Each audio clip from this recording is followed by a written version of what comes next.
said, I'm going to become a star on my own, or I'm going to die trying. Yeah, big deal. About half dead now, isn't he? Hey! Wait a minute. What? Hey, Taker! Look at this! Taker! What? You've beat my ass time and time again. You just beat my ass right now. But we're not done. What? We're not done at all. I want a match. I want a match next week for the WWE Undisputed Championship. Is he nuts? Jeff, think about this. He lost his mind. Well, but not just a regular match, Taker. Hey, not a regular match. My way to beat you. My match to beat you. A ladder match. Wait a minute. Ladder match? Jeff challenging the Undertaker for a ladder match. For the title. The undisputed title. This is the Croc Rocket, Nickelback poppin', pearls for all the girls, the Perminator, Sam Beale. And I am on the Sit Down Marks podcast, and we're going to get some perfection today, baby. Ladies and gentlemen, the following Sit Down Marks podcast is set for one fall. Introducing first, your heel host that is always helping to spread the good word of wrestling, Dirty Bird. Next up, the co-host from the land of the rattlesnake, Mr. Team Extreme, editor and producer, Primo. And finally, your co-host, straight out of your mama's kitchen, driver of the grip wagon, straight off a cliff, assistant editor and producer, AJ.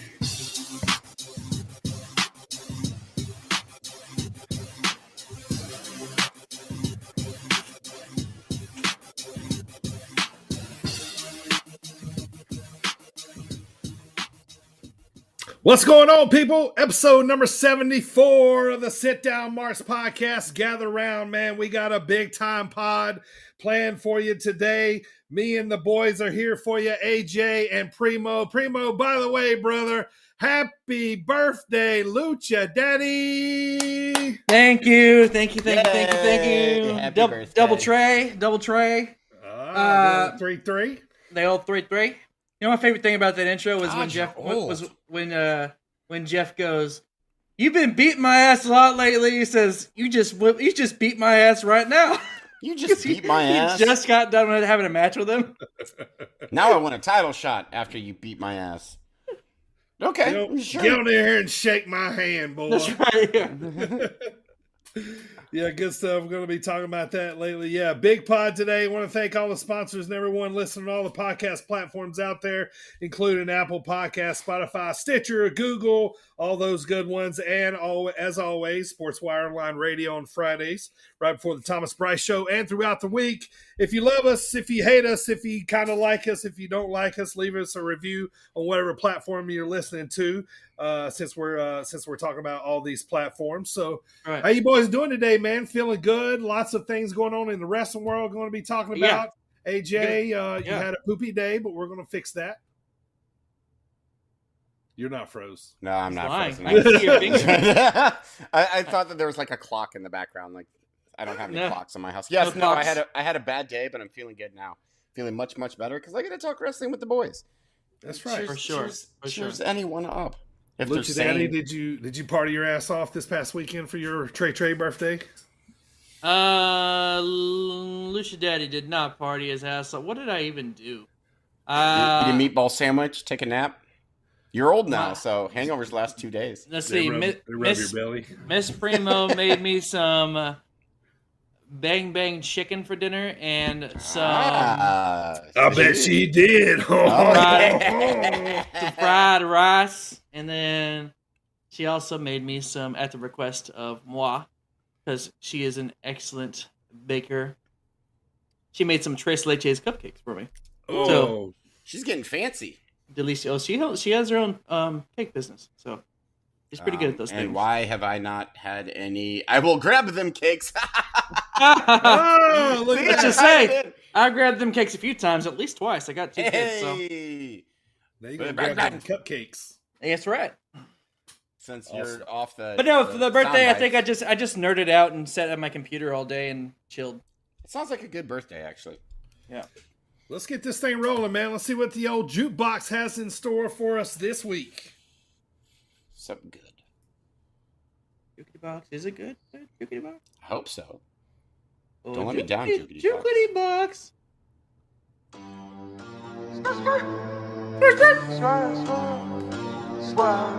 This is a banger, actually.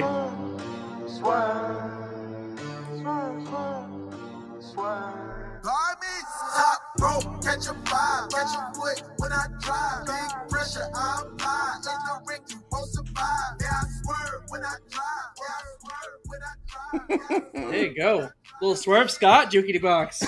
Yeah, nice. He's getting him and Keith Lee, current AEW Tag Team Champions. So you're gonna be hearing that a lot. So let's talk about that real fast. Okay, so when two guys join together, are y'all fans of them coming out to their own music, or do y'all like music that's been remixed together, or should they have like their own song, their own song? If they are an official like tag team, if they're declaring themselves an official tag team, such as Swerve in Our Glory, I would say a mashup or their own tag team song is fine. However, if they are just an odd pair that happens to be a tag team, individual songs is fine. See, I like the mashup tag team song or an entirely new one. Like if they're going to be like, I think Swerve and Keith Lee need their own tag team music now. They need it. I mean, they're champs. Like they're not just two people thrown together. Like give them their own. Yeah, team. it almost shows like a commitment. Yeah, like it's Sure. fine. Yeah. It's Yeah. temporary, so we're not even going to bother coming up with our own songs. Yeah, give them their own music. I mean, they were already kind of teasing, of tinkering, of splitting up there for a moment, and then they won the titles. You know what I mean? Which I still don't understand, but yeah, right. Yeah, it seems like a change of direction, but but I like it because I love Swerve. It was a swerve. Swerve us back to this day in wrestling history, AJ. How about that? Well, that was a nice little transition. Hell yeah! So I'm a pro. In Fucking pro. In 1945, back when Dirty Bird was putting the final touches on the war in Europe, Buddy Rogers defeats Dave Levin to win the Texas heavyweight title in Houston. And then 9 years later, we're going to stick with Texas wrestling. As you should.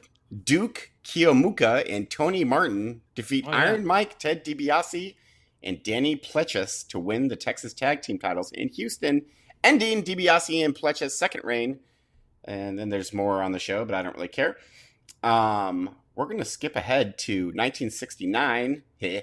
And I know we don't do birthdays anymore, but this one's kind of important. Okay. One, Paul Levesque. Levesque. Alamo. Triple H. His birthday today. It's an important one considering the news that we have coming up for you. I told you July is the best month. I mean, it's okay. Yeah, happy birthday, Triple H, man. Yeah, we're going to talk about him shortly. So yeah. Good for you, dude. Having your birthday same month as me. And then, in 1998, WWE taped the first ever episode of Sunday Night Heat.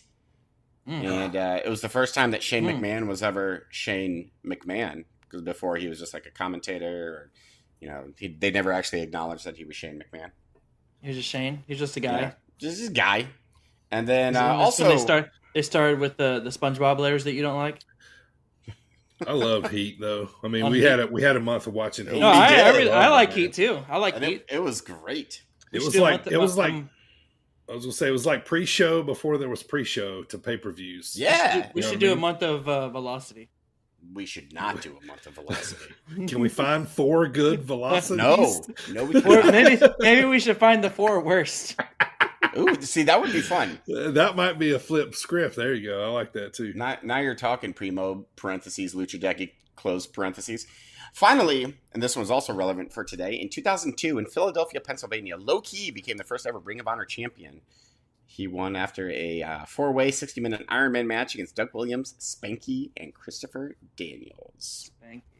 Spanky. Oh, Brian Kendrick? Yeah. The Brian Kendrick. I always was confused why he said, like, he always announced his name like he was a football player announcing what school he went to, which I also never understood. The Ohio State. The University of Miami. It's like, why? Why did they do It's like that? third person acknowledgement, I guess, kind of. If they had a guy, you know how they have the 3D, the alternate reality little AR things in the sky now? Yes. If they had a dude, like they had a college gimmick that every time he came out, that little thing does a little turnaround and goes, whatever my name is, Ohio State University or something stupid. Ohio State. like a football player, that'd be great. That would roll. That would make me roll every week. I would also roll like that. That's all I have for wrestling on this day in wrestling history. I'm sure the Hardys did something too, but I don't care. So that's what I got. Yeah, lots in headlines. Let's go, Primo. Yeah, look at this, AJ. We were talking about this pre-show. See, back behind me, Hardy's getting his hand raised. He's getting acknowledgement from the dead man here, right? Mm-hmm. Look at this fucking guy. He's so mad. He's having none of it. Look at him. Anyway, go. On to headlines. That is today, July 27th, 2022 edition. Well, this headline's not from today, but the rest of the world knows it by now. On July 22nd, Vince McMahon, at the age of 77, officially retired. Now, speculation, obviously. People were speculating it was kind of a forced thing due to legal stuff going on. All the sex. Yeah, all the sex is having. But all that aside, I mean, fuck, he sure has given us a lot in the wrestling business. I hate Vince McMahon. I think he's a terrible human, but wrestling wouldn't be wrestling without Vince McMahon. Exactly. I mean, it just would not be. I gotta agree with that. I mean, he's definitely scumbag when it comes to women, but he's just a scum. Aside from that, he revolutionized wrestling. Yes, he absolutely did. He made it what it is today. Yeah, for better or for worse. Yeah, he took it to the forefront. You hear so many stories of him. He's the most competitive man on earth, wants to win at everything. Yeah, wrestling wouldn't be where it is today without Vince.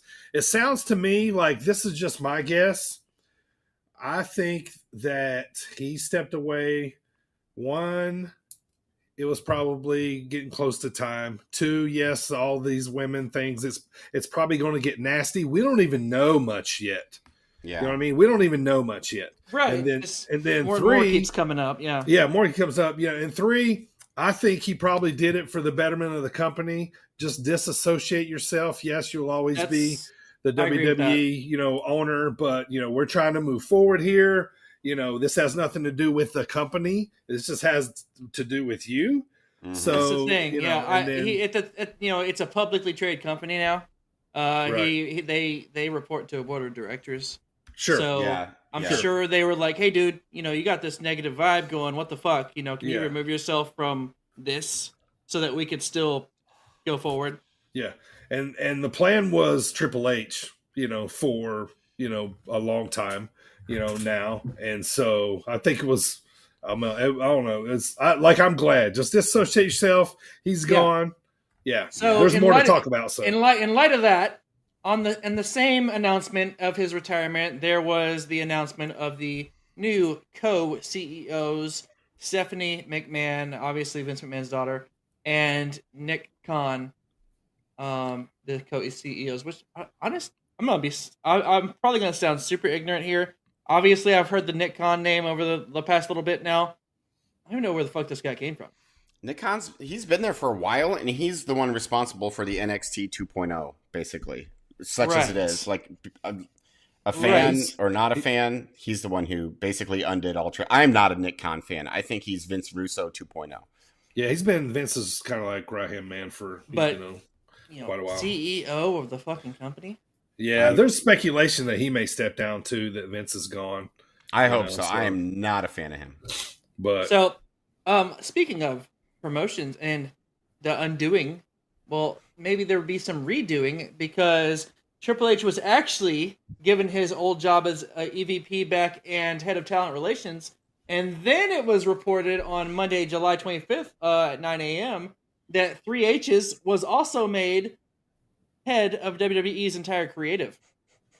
I love that you say Triple H or 3H's. and there's where the excitement comes back, Yeah, right? I'm Like, super excited. you know what I'm saying? Yes. That's you know what I mean, because I am so excited.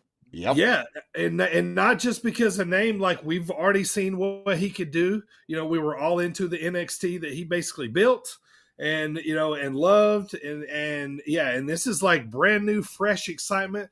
I feel like this is exactly what they need, and I feel like Triple H is ready to fucking take on AEW. That's just the way I feel. I love it. Okay, love it. What do you think about this? Now that the game is on top of the game again, do you see anybody that was recently released or chose not to re-sign contract with WWE coming back due to Triple H being on top? Johnny Gargano. Sasha. Yeah, that's my guess too. Gargano. Sasha, absolutely. Sasha, number one for me. Yeah. Yeah. Like there's certain people now under contract with the other company, but obviously. Yeah. Sure. Yeah. I mean, you've already heard a lot of mumblings that if the Triple free H been agents there, out there. if Triple H been there, a lot of them wouldn't have wanted to leave or have gotten cut or whatever. How dope! I mean, think about that. Like, even if you're like in AEW now, and not saying grass is always greener, but say you're in AEW now, and maybe things are going good, but then you're like, man, I really like WWE. I didn't necessarily want to leave. But and now Triple H is the head of creative, and you're like, shit, I would love to be there now. Yeah. Gives it a cooler factor now, right? Yeah, it really does. Like it's not going to be pervy old man. Yeah, fucking running everything. So new excitement. Speaking I of love the future, we could see a new boom come out of this. Oh, absolutely. I hope so. Speaking of the future, via WrestleZone, WWE WrestleMania 40 will take place in Philadelphia. Philadelphia. Going to be a hot crowd, man. Going to be a hot crowd. We should be a part of it.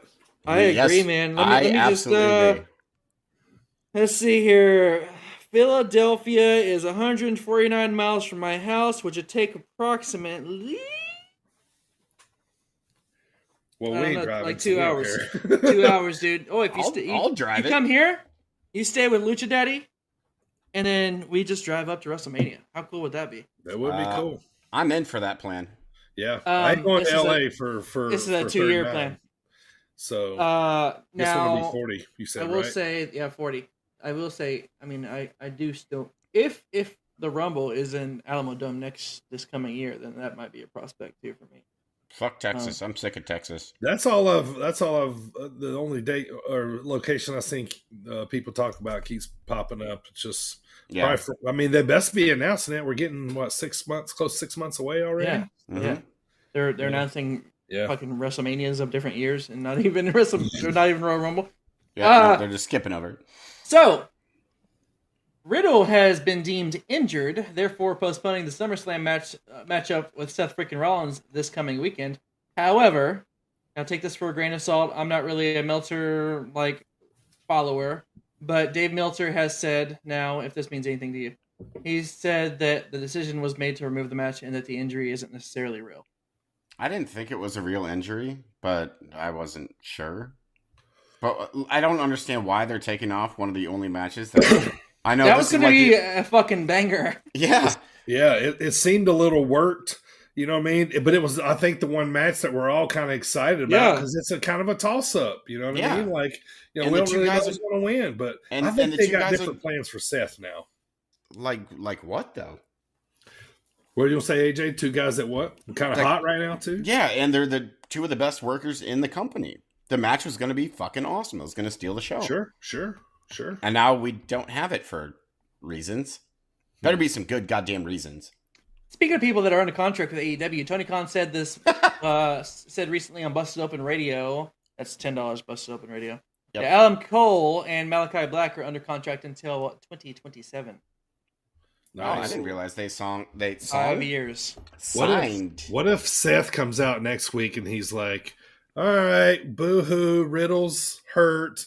I don't have a match. Yada, yada. You know, he's already complaining on Twitter. Yeah, I was going to say, he did tweet something. John Cena's music hits. I can see that. You know what I'm saying? Like I feel like they got some kind of plan or something like that. They're just not going to let Seth Rollins not be a part of Mania. Seth Rollins said on Twitter, for anyone who purchased a ticket to #SummerSlam hoping to see me in action, I apologize. I did everything I could over the last 6 months to earn my spot on the show, but some things are out of my control. Thank you for always singing my song. They'll hear you someday. They will hear you someday. I hope that it turns out that Shinsuke Nakamura fills the spot for the match, just because I would love to see a Shinsuke Nakamura Seth Rollins match. That's what I'm hoping for. Plus, I have high hopes for Shinsuke now. Gunta.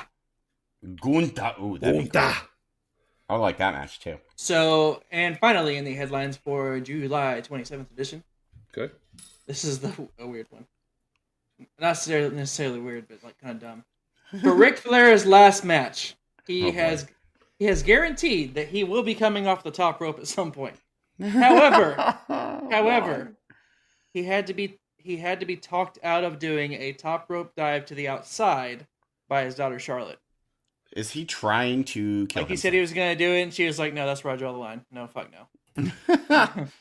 So yes, is he trying to go out in a blaze of glory here? Like, what's he doing? He's just trying to go out. I think like he's just going to go out hard. I mean, they asked him why he's doing it. He said, "Ego, money, and family," or something like that. Like, you know what I mean? But he's going to go hard because, I read the whole article today about Charlotte. Watching him at practice and, and being impressed and certain things that she said he could do and certain things he couldn't. So, but I'm glad it's a tag match. I'm glad it's not a one-on-one. Oh, yeah. That's smart. So he gassed in like 30 seconds. Yeah, he can get all this stuff in and come back and take a break. I mean, I still don't understand the inclusion of Jeff Jarrett, but whatever. I mean, the more reason to watch that card is the undercard. Like, it's awesome. Right? You know what I mean? Yeah. Like, I wouldn't even care about, you know what I mean? But, I mean, obviously. And that entire show is awesome. Yeah. And that is today in Wrestling Headlines, July 27th. All right. AJ, what you got for us today there, sir, in your beautiful, beautiful segment of the week? AJ's hat. Yeah, that's right. I said hat. You know, like hat on your head. Hat of the week.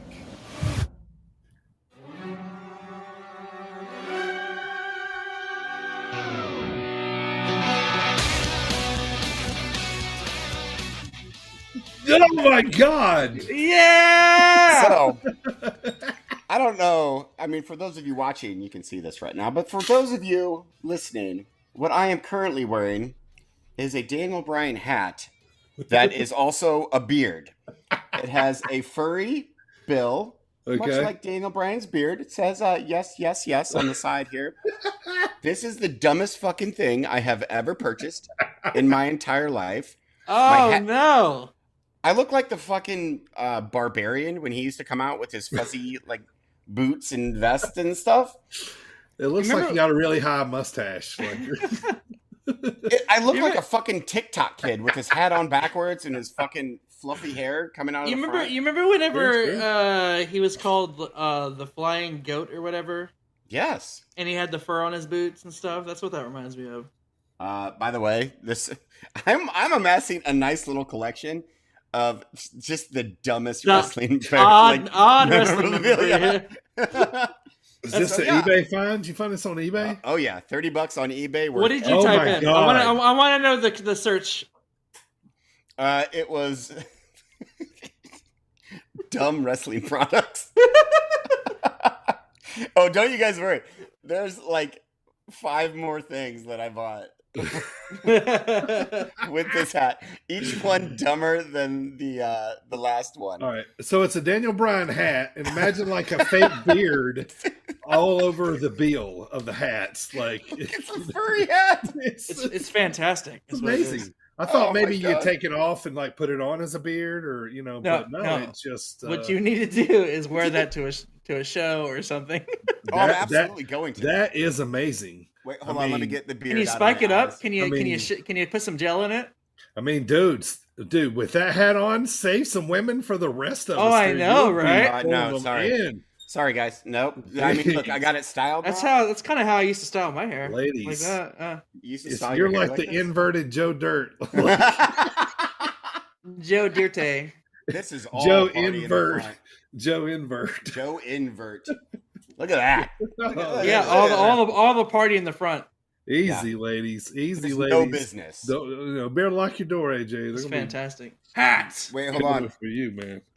Let's Good see what stuff. see what the tag says. Of the week. That's what I love nothing, about nothing this. interesting. That's what I love about this segment. Never know what we're getting here with AJ. It's He always just told, related. he told the robot man to say hat, and I was like, Yeah, oh. that's it. Hat. Oh, good stuff, AJ. I hope you wear that the rest of the pod now. It's appropriate. I love it. That's fantastic. Good stuff. Is that All right, what we're welcome doing? Are you sure I can keep this on the whole time? Are you guys going to be distracted by all the manliness? I don't know. I think it looks like it's going to be itchy in about 10 minets. Like I feel It's, like if you it's took- already itchy. you took some of my chest hair and put it on your hat. Look at this dumb thing. Oh, I love it so much. And the bill is like gigantic. So I'm assuming wrestlers don't get a say in their merchandise as far Apparently as WWE, not. Like, as you far as think WWE Daniel goes. Bryan could not He's have like, approved yes, that. Yes. I want that. Sell Wait. that Like, I bet the hat at first just was like a regular bill. And he's like, needs more beard. beer. And so they were like, all right, Yeah. let's throw some beard on there. It should have just came with like it should have been just like a regular hat that came with a You could chin pull it strap down. that was a beard. Like you could pull the beard Yeah. down. Yeah, you can pull the beard down. Oh my yeah. God, that's so disappointing now that it's not that. Yeah. Oh, all of a sudden I hate this hat. We'll get those in production. You ready? I loved it 2 seconds ago. Now I fucking hate it. All right. Welcome to the show, everybody. I'm the Dirty Bird. It's time to talk about what we're going to talk about. It's Summerslam this weekend, and we're going to get you ready for the big show Saturday night in Nashville, Tennessee. AJ takes on Primo in another round of squared circle questions, obviously, on all the latest in AEW, WWE, NWA, and Impact Wrestling that you need to know. We got it for you. It's the last part of July, so Primo's pick to round it out is the famous ladder match from Monday Night Raw as The Undertaker defended the WWE Undisputed Championship in 2002 against Jeff Hardy. And lastly, it was an absolute pleasure to have a chat with this man. You've seen him on Impact Wrestling. He's been under the learning tree with Brian Myers, Mr. Perminator, Mr. Perfection himself. As promised, we're going to bring that chat with you, or bring it to you today with Sam Beale. I tell you what, man, me and Primo, we had the pleasure of talking to him. And I know we say this a lot, man, but like, how super cool, down to earth. I learned a lot about Sam Beale. You guys are gonna learn a lot in this interview, about Sam Beale that you didn't know about him. It was very informative. This man loves wrestling, and it was super cool to kind of hear his idea and take on everything. Right, Primo? I agree. Yeah, he was super down to earth. He was a cool guy, and I mean, he even answered some of my stupidest questions. I had some dumb questions sometimes. We even found out what he keeps in his fanny pack. So I mean. Yeah. That's pretty great. Yep. And he loves, a lot of beer and a lot of country music and a lot of other things you're going to find out later. Did you say a lot of beard? Beer? All I found out is that me and Sam Beale could probably hang out in real life and we'd be pretty cool. Because he likes a lot of the same things I do. Yeah, super cool. And every time I hear him say curls for all the girls, I just start laughing. I'm super jealous of that mop he has on his head. Oh, I know, man. I'm telling you, yeah. Especially, man. I mean, look at the ball guy over here. So, all right, let's get this thing kicked off, Primo. If you're ready, man, let's go. This is Levi Cooper. Hey, this is Buck Nasty, Bucky Collins. This is Big Beef. What's up, bozos? This is Trevor Outlaw, and you're listening. You're listening To the Sit Down Marks. Sit Down Marks. Sit Down Marks. And you're listening to the Sit Down Marks podcast with DB, Primo, and AJ. All right, once again, shows coming up that AJ and I are going to be at, or the Sit Down Marks podcast is sponsoring the big one coming up August the 20th. Dreamwave Wrestling returns after a 5-year hiatus to Peru, Illinois. It's going to be a super big card. I got a lot of things planned for you coming up here. We're going to be, of course, we've talked to former Dreamwave guys such as Christian Rose, Hartenbauer, and just announced today, I just got to talk to him today. We're going to be talking to Jay Repsol, who is the owner of Dreamwave Wrestling, coming up here next week. So we're going to have that interview for you to kind of give you the history of Dreamwave Wrestling, what it means, you know, the kind of stars that came through there, that kind of made it what it is today. And it's just, you know, a lot of big buzz and excitement on this card. So we're going to be talking about that. And then also Iron Spirit Pro is kicking back up. We're going to be doing the Sweet Corn Circus in Normal, Illinois on August 27th. Just a couple matches at 1 o'clock local time there, just to kind of help promote Iron Spirit Pro. And then we're kicking it back up with a full show on September the 10th. So we'll be talking more about Dreamwave and all that that's coming up later. We got a big a special podcast coming up here for you in just a couple weeks, dedicated just to Dreamwave Wrestling. And so it's going to a lot of fun things coming up. So let's get to what's happening in wrestling here, Primo. Kick us off with Impact and NWA. Well, in Impact Wrestling, well, we have we've talked over the past couple of weeks how Eric Young has been kind of, since he came back, he's been kind of like not particularly happy with Violent by Design. Well, he had this segment on this show. He's looking to cure the sickness from Violent by Design, and then he tells them if they revile the sickness as much as he does, then they need to go cure the sickness from Impact Wrestling. So they're not down with the sickness, is what you're saying? So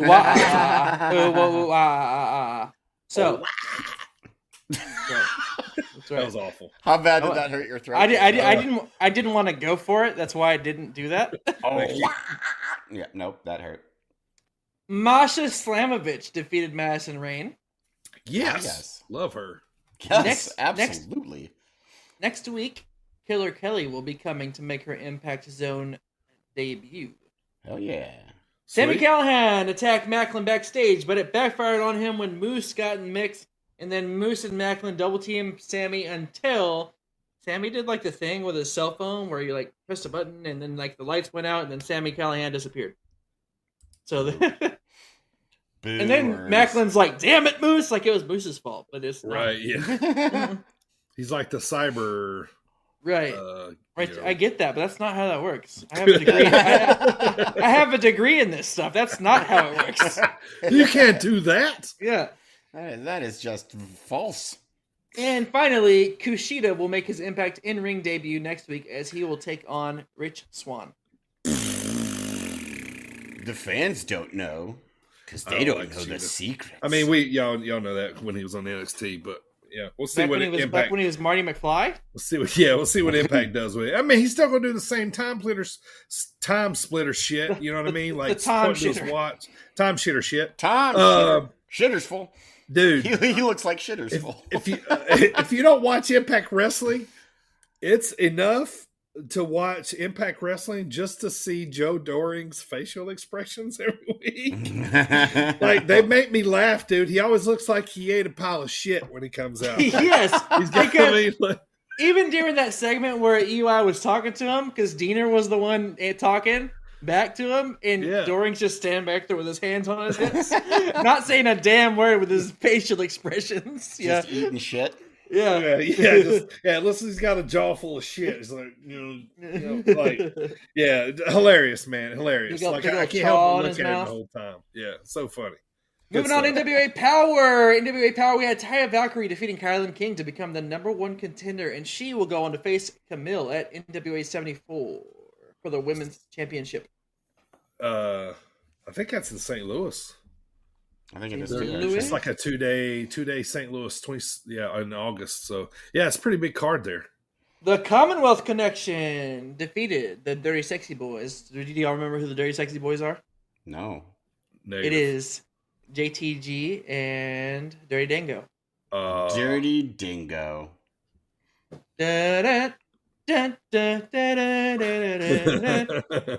Anyway, they defeated the Dirty Sexy Boys to retain the tag team championships. Yes, they did. The Commonwealth Just Connection a did. dirty, sexy boy. Dirty, sexy boy. I ain't your dirty, sexy boy. And in the main event, awful. Just the worst.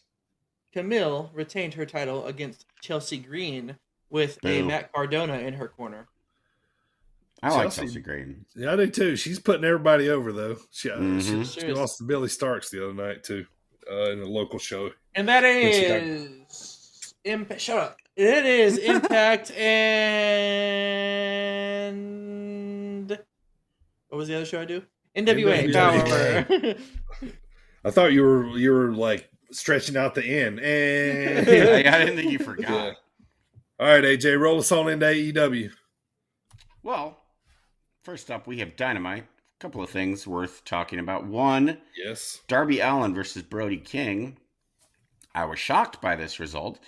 I didn't think that Darby Allin was in the position to be putting people over, but there we go. Darby Allin lost to Brody King, and it wasn't even a close match, really. Brody King kind of squashed him a little bit. Yeah, I like it because they're building a monster. Yeah, they're building like someone to take on Wardlow, which I like. And they gonna hurt Darby. No, it's not. Nothing's gonna hurt Darby. But what is important about this is after Malachi Black came out, who comes out but the Redeemer, Miro? It's Steve! I love Miro returning. Oh my god! But, and I love face Miro more than heel Miro, even though heel Miro is heel Miro. I guess we were both right because Sting did come out, but then Miro came out. And they teased some sort of pairing between Darby Allin, Sting, and Miro against the House of Black, which, okay. Yes, please. Miro and Darby have lots of history. Yeah. I said that. Yeah. I love that. I love that. It's a thing that was said. It was a thing that was said. Miro on my TV is good. Yes. Oh, yeah. The Redeemer. Love it. What else did I want to talk about? I can't wait till he has a belt again one day, though. It's going to be awesome. Yes. And I think the next belt he's going to have is going to be the AEW. Probably a leather one for his dress pants. So, which one do you think? Mid-Atlantic or the All-Atlantic or the... That one. Or the TNT? Yeah, it'll be All-Atlantic. That one. The All-Atlantic or whatever it's called. Yeah. Intergalactic. Planetary. Planetary Intergalactic. That's a little Beastie Boys reference for you guys. I'll stir fry you in my wok. We have a return. Sabotage. Followed by just a bizarre booking decision. So Jungle Boy comes back. Yeah. Awesome. Oh yeah. Awesome. Huge pop. Huge pop. And the recently turned heel Luchasaurus, apparently not a heel at all. It was all a swerve. Even though he attacked all the baby faces. Oh my, I hated this. I love that Jungle Boy came back. Yeah. And I look forward to Jungle Boy and Christian Cage feuding. We only got Darkosaurus for like 2 weeks. Darkosaurus. I know. Weeks. Now it's just like, hey, just kidding. No, I hope he's swerving Jungle Boy so they can really attack him. Yeah, I was gonna say it could be a plant. Could be a granny plant. So. Because this annoyed me to fucking tears. I was like, what are you doing? I was like, you can't just be like you got a new entrance and everything. That's money. Yeah. And now you're just gonna be like, all that fire pyro they wasted on you. So up next we have Ricky Starks versus Cole Carter. The only reason I want to mention this is because Ricky Starks is so fucking awesome and he mimics Danhausen, which made me laugh. Yeah, Danhausen. So Let me funny. say this too. He actually did a really good impression. Yes, He did. Only thing I thought was funny about that was while Jungle Boy was chasing Christian, they played his music in the background for like 2 minutes. Yeah. So he's chasing him, and it's like, and it's just him chasing through the arena, like, you know. In order for Jungle Boy to really get to the next level, they're gonna have to give him a new music and a new name. No one. How are you gonna take like a world champion serious if his name is fucking? I was thinking Jungle that Boy? like when he came out for the return, I was like, oh, it's Jungle Boy's music, but like, yeah, I'm not like threatened by that music. No. Or the name Jungle Boy. Like I like the music. It's happy, but I don't like it. It's not. It doesn't threaten me. No, it's not main event music. The other thing I was going to say is Taz said that Ricky Starks is now officially the longest reigning FTW champion ever. Really? He held longer it, than he Taz held it when longer than anybody in ECW. So what he said. Can he lose it to Danhausen now, so that way he can do something different? Yes. True. Last thing I want to talk about on Dynamite. By the way, FTR gave a great promo, but I want to talk about them later. The Barbed Wire Everywhere death match, Eddie Kingston versus Chris Jericho. Meh. Not. Why is Jericho got the win? Why did Jericho get the win? And the whole That's entire not even the blow-off, worst part. All that happened was at the end of the match. Like Kingston's payback was Kingston took Jericho and just went bleh, and threw him into some barbed wire. I mean, granted, I wouldn't want to be thrown in that either. But No, but this is supposed to be the culmination of a I agree. bitter blood feud, and Jericho gets the win. Like, what the fuck is going on here? Now I understand there's like only so much you can safely do with that match. So, but it was messy.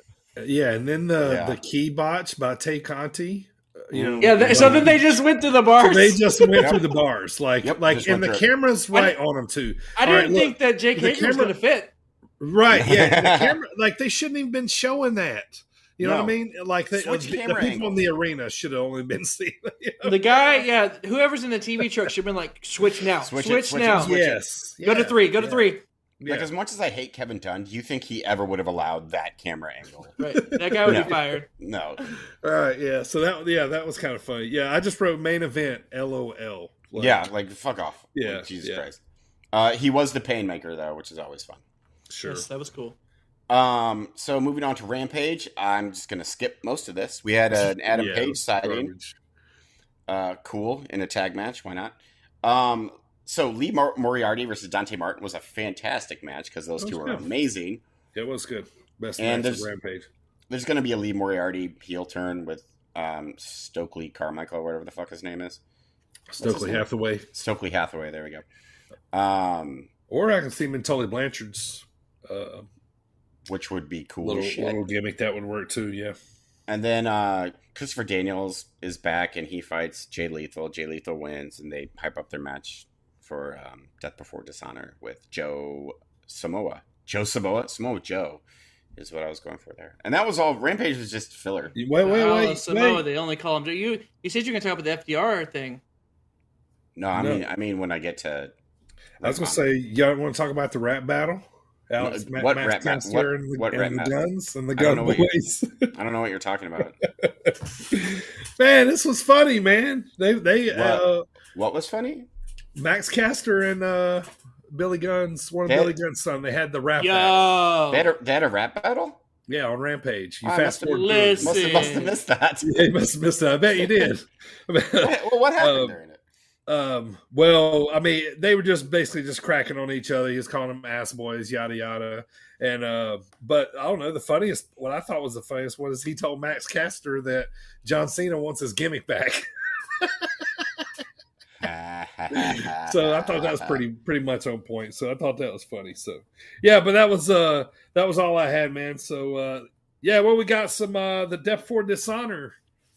Oh boy, I've been so excited to talk about this. Yeah, man, me too. This was great. Let's do it.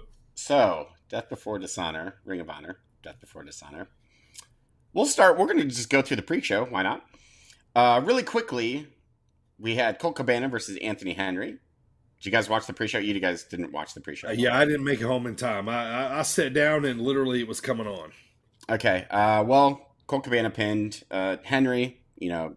Typical match. Nice ovation for Colt Cabana because he is a goddamn indie hero. Awesome. Up next, Shinobi Shadow Squad versus the Trustbusters featuring Cheeseburger. Cheeseburger looks great. However, Trustbusters get the win. Cheeseburger looks like he put on about 30 pounds of muscle because we just saw him, a month and a half ago? Yeah. Well, yeah, not even that long, I don't think. Yeah, but yeah, you're right. Yeah, he looks buff. He's beefing up. Love it. Yeah. And then we have our boy Tony Deppen, Alex Zane, and Blake Christian versus Brian Cage and the Gates of Agony. Brian Cage and Gates of Agony get the pin, which pissed me off because I love Tony Deppen. Finally, Willow Nightingale versus Allison Kay. Always good to see Allison Kay. But Nightingale got the win. She's over with the crowd. Yeah. Okay, so kicking off the show proper is one Claudio Castagnoli versus Jonathan Gresham for the Ring of Honor Championship. Holy shit, this match is fucking awesome. Yeah, it was great, man. Claudio, love it, man. Two technical guys just battling. Oh my god! And Claudio doesn't get gas. We talked about this last week, I think, but he just does not get tired. He put Jonathan Gresham in the swing super early. The match was fantastic. Why am I itching this as if it's part of my body? It's become part of your body. It's fused to you now. Put a comb in it, will you? But the result is Castagnoli got the win and got the Ring of Honor World Championship. And no, fuck yeah, awesome. And you could tell how elated he was because he talked earlier about how Ring of Honor Championship is the one thing that's eluded him his entire career and that he really, really wants. So he got it, and he's now the new Ring of Honor champion in the Blackpool Combat Club. Yeah, I love seeing Claudio like this. I did too, man. So much. This match was great, man. Yeah, even though I'm not a big fan of Gresham's, you know what I mean? But I've always respected his technical. Adam, a friend, been on the podcast for. He's a huge Gresham fan, and he's kind of helped me appreciate that technical side more, and so I've really enjoyed watching Gresham, wrestle, and he got released, I think, on Monday after this. He asked for his release on Monday after this. I'm assuming they granted it to him, but yeah, when Claudio won, I was like, yeah, it makes total sense. Awesome. Gives Blackpool some more gold, and sure, man, he's an original, kind of ROH guy. So yeah, mate, I love it. Although I didn't see it coming, but yeah, I like it. Oh, I saw it coming. I like when I'm swerved. Up next it was a fine match. It was a 6-man tag team championship match. I don't care about 6-man tag teams, but Dalton Castle was in it, and I always love to see Dalton Castle. He's the Peacock. So much fun. Oh, he's awesome. Primo, you need to check out Dalton Castle all the time. I saw a picture of him and the boys, I guess is what they're called. His boys. Yeah. Ring of Honor, Dalton Castle's the best. Yeah, he's fantastic. I love Dalton Castle. They got the win. They got the 6-man tag team titles, which I don't care about again. Up next, we have another unbelievable match. The Ring of Honor Pure Championship. Wheeler Yuta, the champion, versus Daniel Garcia. This surprised me. I thought Daniel Garcia was going to take the belt, but he didn't. Wheeler Yuta got the win. Yeah, this was a good match, too. I'm not a big Garcia fan either, but respect, though. It's a great match. I like Daniel Garcia a lot. And I love Wheeler Yuta. So this match, technical. It didn't go to a 60-minute draw. It did not. It did not do that. Yuta pinned Garcia. That's what happened in their IWTV on IWTV 100. 60-minute draw. IWTV title match. I was at your house for that, Jody. Yeah, he was. I'll say we watched that together. Yeah. Did you guys have hot dogs when you watched it? No, we had Prairie Grillers. We. I want some more. I would love some of those right now. Those are fucking delicious. Up next, a match that I didn't even know was happening. Rush versus Dragon Lee. Apparently, are they actually brothers or are they kayfabe brothers? I can't answer that. Yeah, I have no idea. Yeah, somehow find out. it was a fun match. Like it was pretty cool. Like Yes. they were really, really talented. Shoot Brothers. Shoot Brothers. Okay. But Rush got the win over Dragon Lee. Roosh. over his brother. Sure. Up next, Ring of Honor Women's Championship match. Mercedes Martinez versus Serena Deeb in one that I think we all kind of because I said Deeb was going to win. I did too. Yeah. Well, she didn't. Yeah. She did. He retained. Martinez or Deeb she not. Deeb she not. Deeb. Mercedes Martinez retained. This is another fantastic match.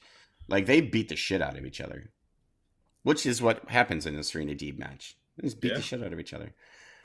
Another fantastic match: Samoa Joe versus Jay Lethal for the Ring of Honor Television Championship. By the way, every Ring of Honor Championship was defended. Yep. On this pay-per-view. Yeah. This is my second favorite match of the night, just because I love both these guys and fucking Jay's. I love Jay. So this is actually my third favorite match. Yeah, I like this.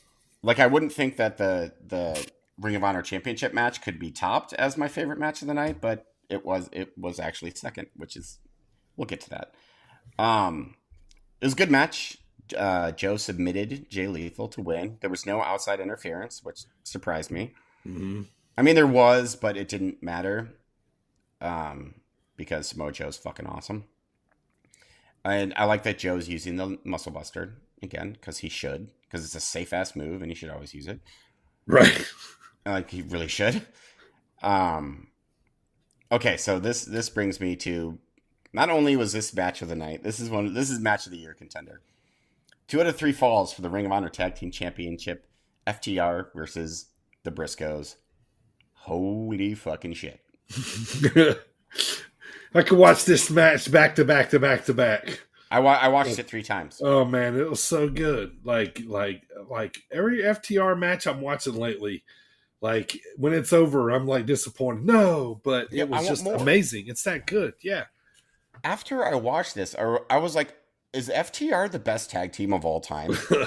Man, they are gotta be starting to get in the talk, man. They're so good. They're so technical. They're entertaining. They draw you in. You know what I mean? They're old. They're just new school enough. You know what I mean? To drag you in. You know what I mean? And when you look at them, they're a retro tag team. Yeah. But they're, you know what I mean? Like, yeah, it's their storytelling is better than any act in wrestling. Yeah. Period. Yeah. Unbelievable. I remember my dad used to say, and this was, you know, he saw FTR in NXT. Okay. That was all he saw. You know what I mean? Okay. So before he died. And he used to talk about, you know, man, these guys are like, you know, he would say, you know, they work like the Midnight Express. He's like, they hot tag, like the Rock and Roll Express. You know what I mean? He goes, you can, like, he would always say, you could tell they've done their homework, you know, on legendary tag teams, you know, because like, you know, like they just know how to work it. Like it was, yeah, they're just amazing, dude. Like, holy cow. Like how big have they gotten since leaving WWE? It's amazing. They're the best tag team in the world. Yeah. Like by like without question. No one even comes close to them right now. Like the Usos, fuck you, Usos. Fucking the machine gun, the Motor City Machine Guns, fuck you. Yes, Lucha Daddy, you have a question? Your mic's off. Oh, no, I don't have a question. I was just saying that you're the twos and we're the ones. That's clearly not true. Good stuff. So yeah, they win to retain the ROH tag team titles 2-1, 2 falls to 1. And it was unbelievable. Go out of your way to watch this match. It's a match of the year, and like when the match was over, it was like okay, it was like a chapter in a book of FTR and Briscoes. Like it's just going to keep going. Like it's just going to keep going. I hope it does because it was like when you think about all the good matches that have happened this year, and there have been some just classics that have happened this year. This match is better than all of them. Like I'll say it without even thinking about it. Yeah, it's definitely in the talk. And like the Briscoes, it was like they just they just gelled very well with FTR, you know, and you know, that could be with practice, that could be with, you know, experience, but yeah, it was just man, just amazing. Just tag team wrestling 101. Like, you know, show your friends that don't watch wrestling that match. Yes. Right? Yeah, exactly. Yes.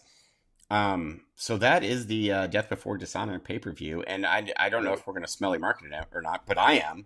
Go for it. 9.5. This pay-per-view was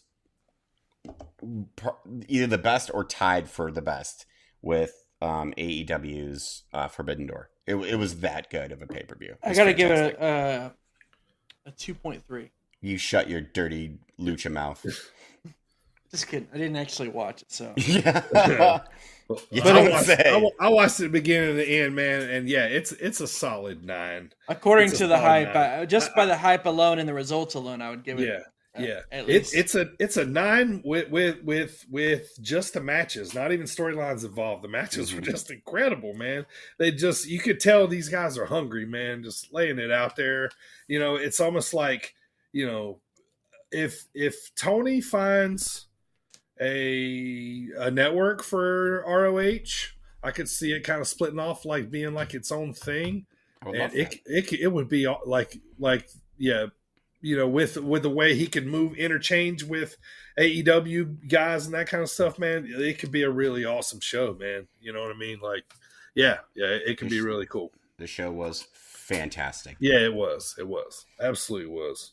And like I went in with no expectations, really, kind of like, you know, we'll see how this goes, and it was it blew my head off. It was crazy. Great. Where's your head? Gone. It's not here. It's gone. It's blown off. All right, let's move on to WWE, boys. SmackDown was in Boston, Massachusetts. Primo, smacking it down, baby. All right, guys. So, following the news that Vince had retired, Steph opens up the show in the ring to lead everyone in a thank you, Vince chant. We're going to take this thing on forever. Yeah, it was a little, you know, kind of like give Vince his thing, you know, kind of deal. So, yeah, so that was kind of the way they led off the show. Next couple notes here. So, Ludwig beats Shinsuke. Sorry, AJ. In the rematch with help from Gonta. But Gonta chops Ludwig post-match anyway. Gunther is the first, you know, like basically just chops him down when you think he's, you know. What's funny, it's funny about that is because he was like, "It's okay, buddy. I'm just gonna pat you on the back," and he's like, "Psych, boom." Yeah, like, you like that? I'll slap you again. Yeah, like they're obviously doing like the little, you know, bastard sidekick kind of joke, you know, with Ludwig at the moment. But I will say this, man, about Gunther. I think he's the only person so far that can wear that version of the IC title around his belt, and it looks good. It does. I think it looks natural on him because he kind of has that old school look. It kind of has that old gold kind of, you know what I mean? Like, I don't know, kind of. I don't know, it's a little bit of a throwback kind of belt looking, you know. But I think it looks good on him, though. You know what I really like about it is that he wears it. He doesn't put it around his neck like he's cool or like sling it over his shoulder. Like he actually, it's like he has respect for it. You know? Sure. Yeah. I love that. Yeah. Back when I used to hate Roman, you know, when like everybody else did, that was like my one thing about Roman because he would wear it. And then he started hanging it. And then I didn't like that, you know, after that. But he kind of changed his gimmick there. But Corbin and McAfee continue their feud. So does the Viking Raiders and New Day. So nothing new there. Funny spot. Sheamus has been coming out with this wooden shillelagh. That's so stupid. Does he think he's Finley? Drew, yeah. So Drew chopped it in half with his sword. Angela? Yeah. So that was kind of funny.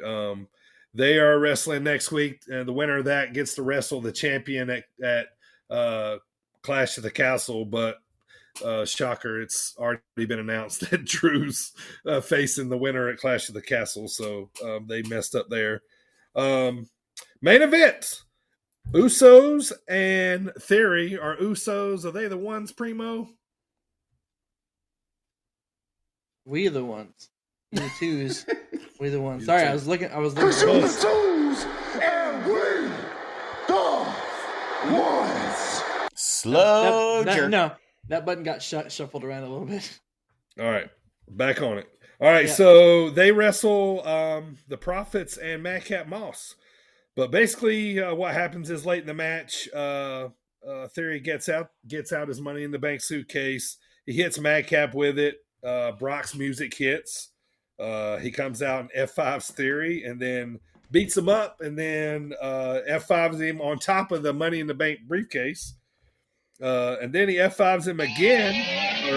Brings him briefcase.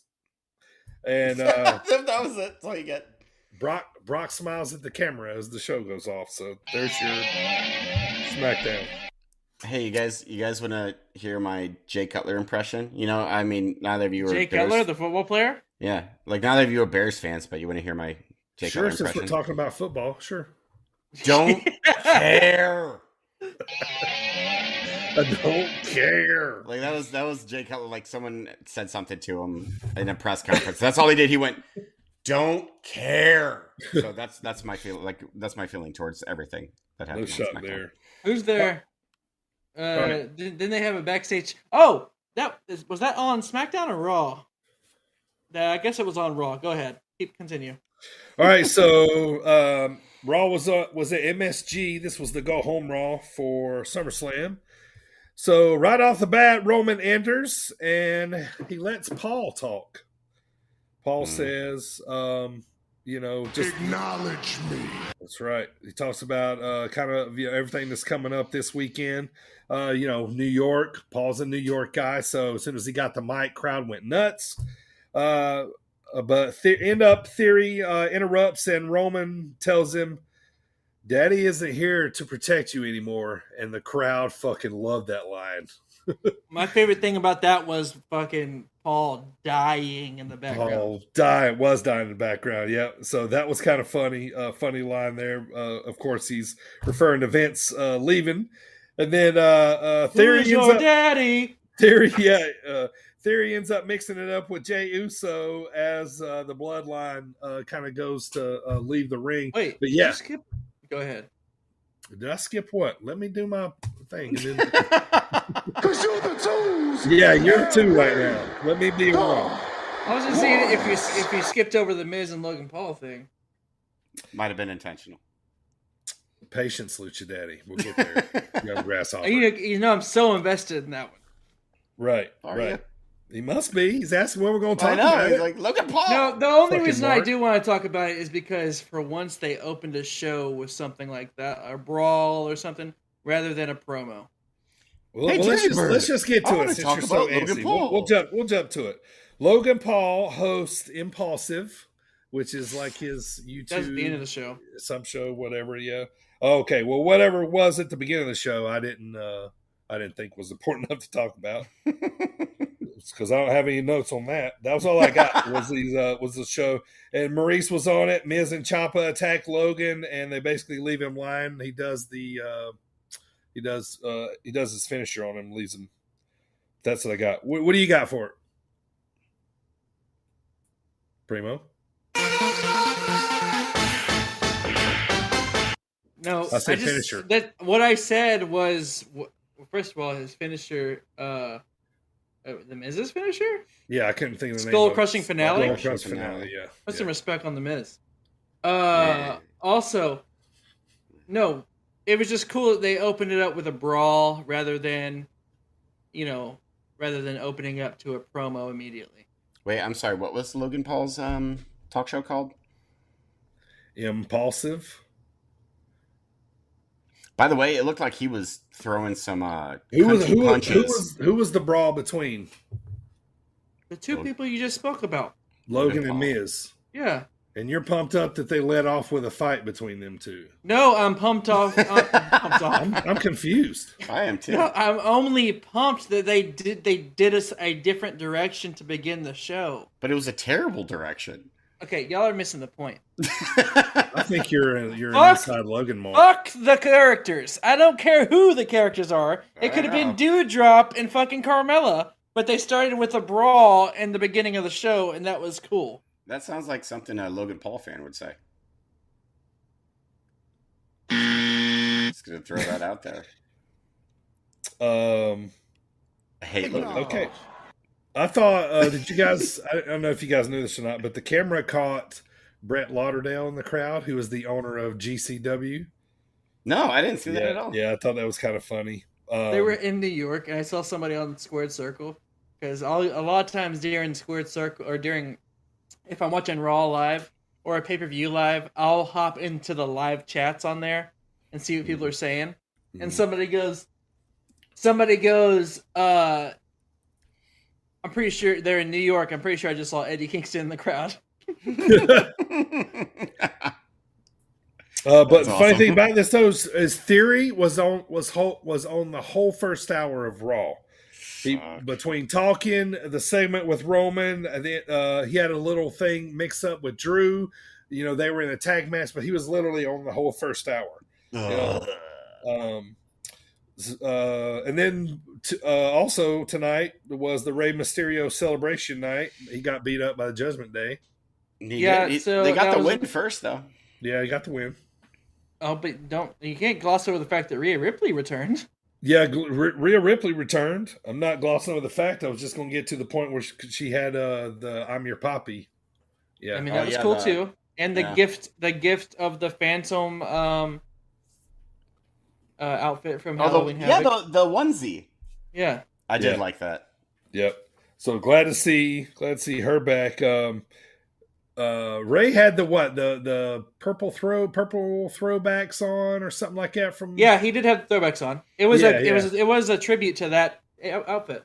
Yeah, probably not a good night to wear it though because Judgment I Day thought he also was had going the to same turn colors too. Yeah, right. Yeah, I was like, oh, I even tweeted it, and during like I said, I was in the live chat. I said, Ray is wearing purple, confirmed turn. Right. Yeah, that would have been cool. Yeah, right. Go ahead and fuck over your son on Celebration. Yeah. Fuck. I was a little sour that they waited till the second hour to do the celebration. Mm-hmm. I was like, it's the celebration of fucking Rey Mysterio. Like you've been talking about it all week or whatever. And right. Well, they had. Why didn't we start the show off with that? But I guess we had to start off with the brawl between Logan Paul and The Miz. So. Oh, and we had to get Austin Theory over the entire fucking whole first hour of the show. Yeah. We got priorities here. Oh, for fuck's sake! AJ and Dolph, they beat Alpha Academy. You think they're going to be a new tag team? Yeah, but I tweeted this. If you'd ever look at my Twitter, I tweeted this. And I said that I don't look at your Twitter. I know I'm not famous enough. I'm not famous enough. But I said they'd be a better heel tag team. But they definitely a good one. Yeah, I hope they don't necessarily stick around and make it. Oh, I also said Dolph is now tagged with 2 members of Fortune from TNA. Right? Yeah. I mean that is true. All right, so main event, we got Roman and the Usos versus Riddle and the Profits. Acknowledge. Roman ends up pinning Riddle after a missed RKO attempt that led to a spear. I like how he just chucked him. That was cool. Yeah, he just kind of, yeah. And then, but really what happened is, it's kind of irrelevant now because the match has been canceled. Seth Rollins comes out. He eyeballs with Roman coming down the ramp for this guy. He does that literally. Yeah, he does. Just a quick few seconds before attacking Riddle and curb stomping him on the stairs, which is where allegedly they said the injury came from, whatever shit they made up. And we basically go home with the crowd singing Seth's entrance music. So real quick, let's rewind to when Seth comes out and he goes face to face with Roman. That shot is money every time. Him and Roman together, like just seeing them together makes me excited. And sure. I'm like, just get them back together, like as far as facing each other. Like, I'm still not over the fact that we didn't even like the way that Royal Rumble, their match ended there, and we just never talked about it again. Mm-hmm. Yeah, that bothers me too. Yeah. Also, something else that happened on Monday Night Raw, this is what I was going to say before, was the Jeff Jarrett segment backstage. Right. With oh, it's so bad. JEFF JARRET. What's funny is on Friday Night SmackDown, Pat McAfee was trying to do that, and then he was like trying to do it with Tennessee too, but he fucked it up. Hey, not great. TEEEESSEE. But so anyway, what I thought was funny was the backstage segment with the Profits and the Usos, where Jeff Jarrett comes over and they're like, and they started to do the "We the Ones" thing, and Jarrett was like, "Y'all," he was like basically treating like to their children, and then he walks away, and then the Usos are still like, "We're the ones." Yeah, he's like, he told you. Yeah. Oh yeah. I like comedy sometimes. Yeah, I do too. So I don't know, man. We'll see how this thing goes. But all right, moving on to NXT. Couple notes. Zoe Starks, pronouns pal. Pronouns pal. She's returned. Obviously, she won the Battle Royal last week. But her, Cora Jade, Mandy, they're all jawing at each other to start the show, which will end up leading to more later on down the line. And then our boy Grayson Waller. Grayson Waller. Yeah, he beat your boy Wesley with the help from Trick Daddy. Yeah. Trick Daddy hit him with the 1-2 boxing gloves. He was like Trick Willie. He was a granny plant in the front row. Yes, the granny plant. Yeah, he was a granny plant with the boxing gloves on. The crowd doesn't know. It knocked out Wes. Yeah, man. Okay. Cool.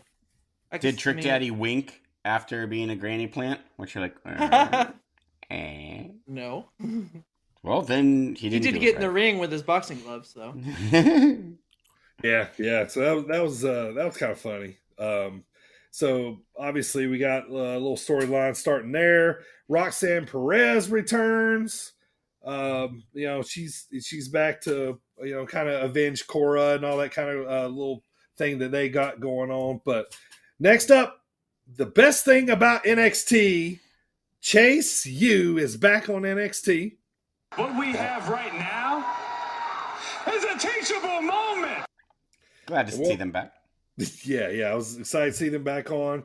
He lost to Giovanni Vinci, sadly, but they're back on TV, so that's good stuff.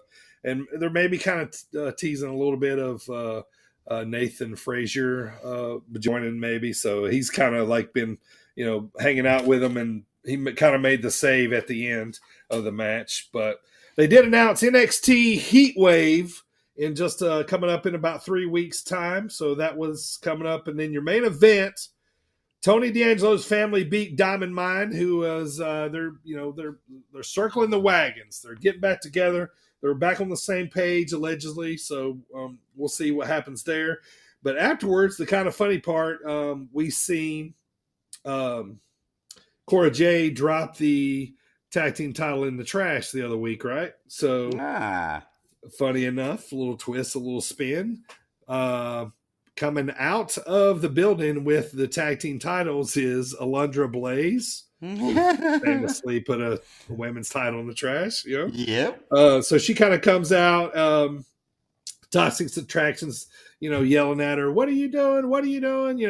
Those are our titles, yada, yada." So she's like, no, anyway, next week there's going to be a 4-way women's tag team title match for the NXT women's titles.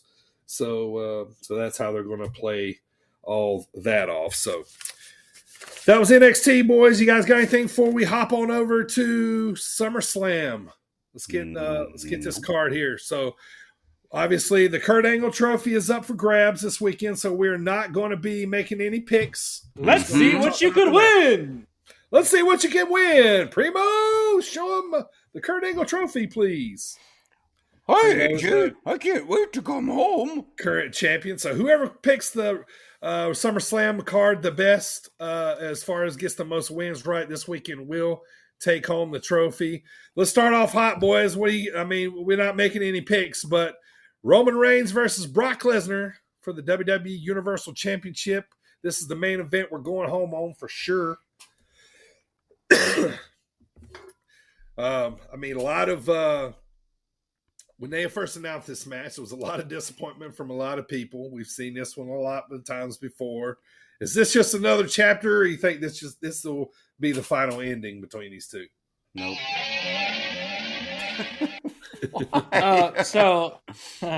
I think regardless of what happens, I saw an article where Roman said, "I hope this is the last time I ever face Brock." It won't be though. Right. Well, actually, I don't know. Now that Vince is gone. Yeah. So that changed the whole game now. So. Yeah. WWE SmackDown Women's Championship. We got the champion Liv Morgan, who is a brand new champion, basically still fresh from Money in the Bank. She's putting the title back up against Ronda. Now, they can do two things here. Put the belt back on Ronda, make Liv look like a transitional kind of a joke, fluke kind of champion, or they can really make Liv to another level by letting her beat Ronda here. You guys agree? Please. Yes, please. I mean, there could be some schmozzy there too. I don't see. So I love Liv. We know this. This isn't news. But I don't see them letting Liv beat Ronda clean.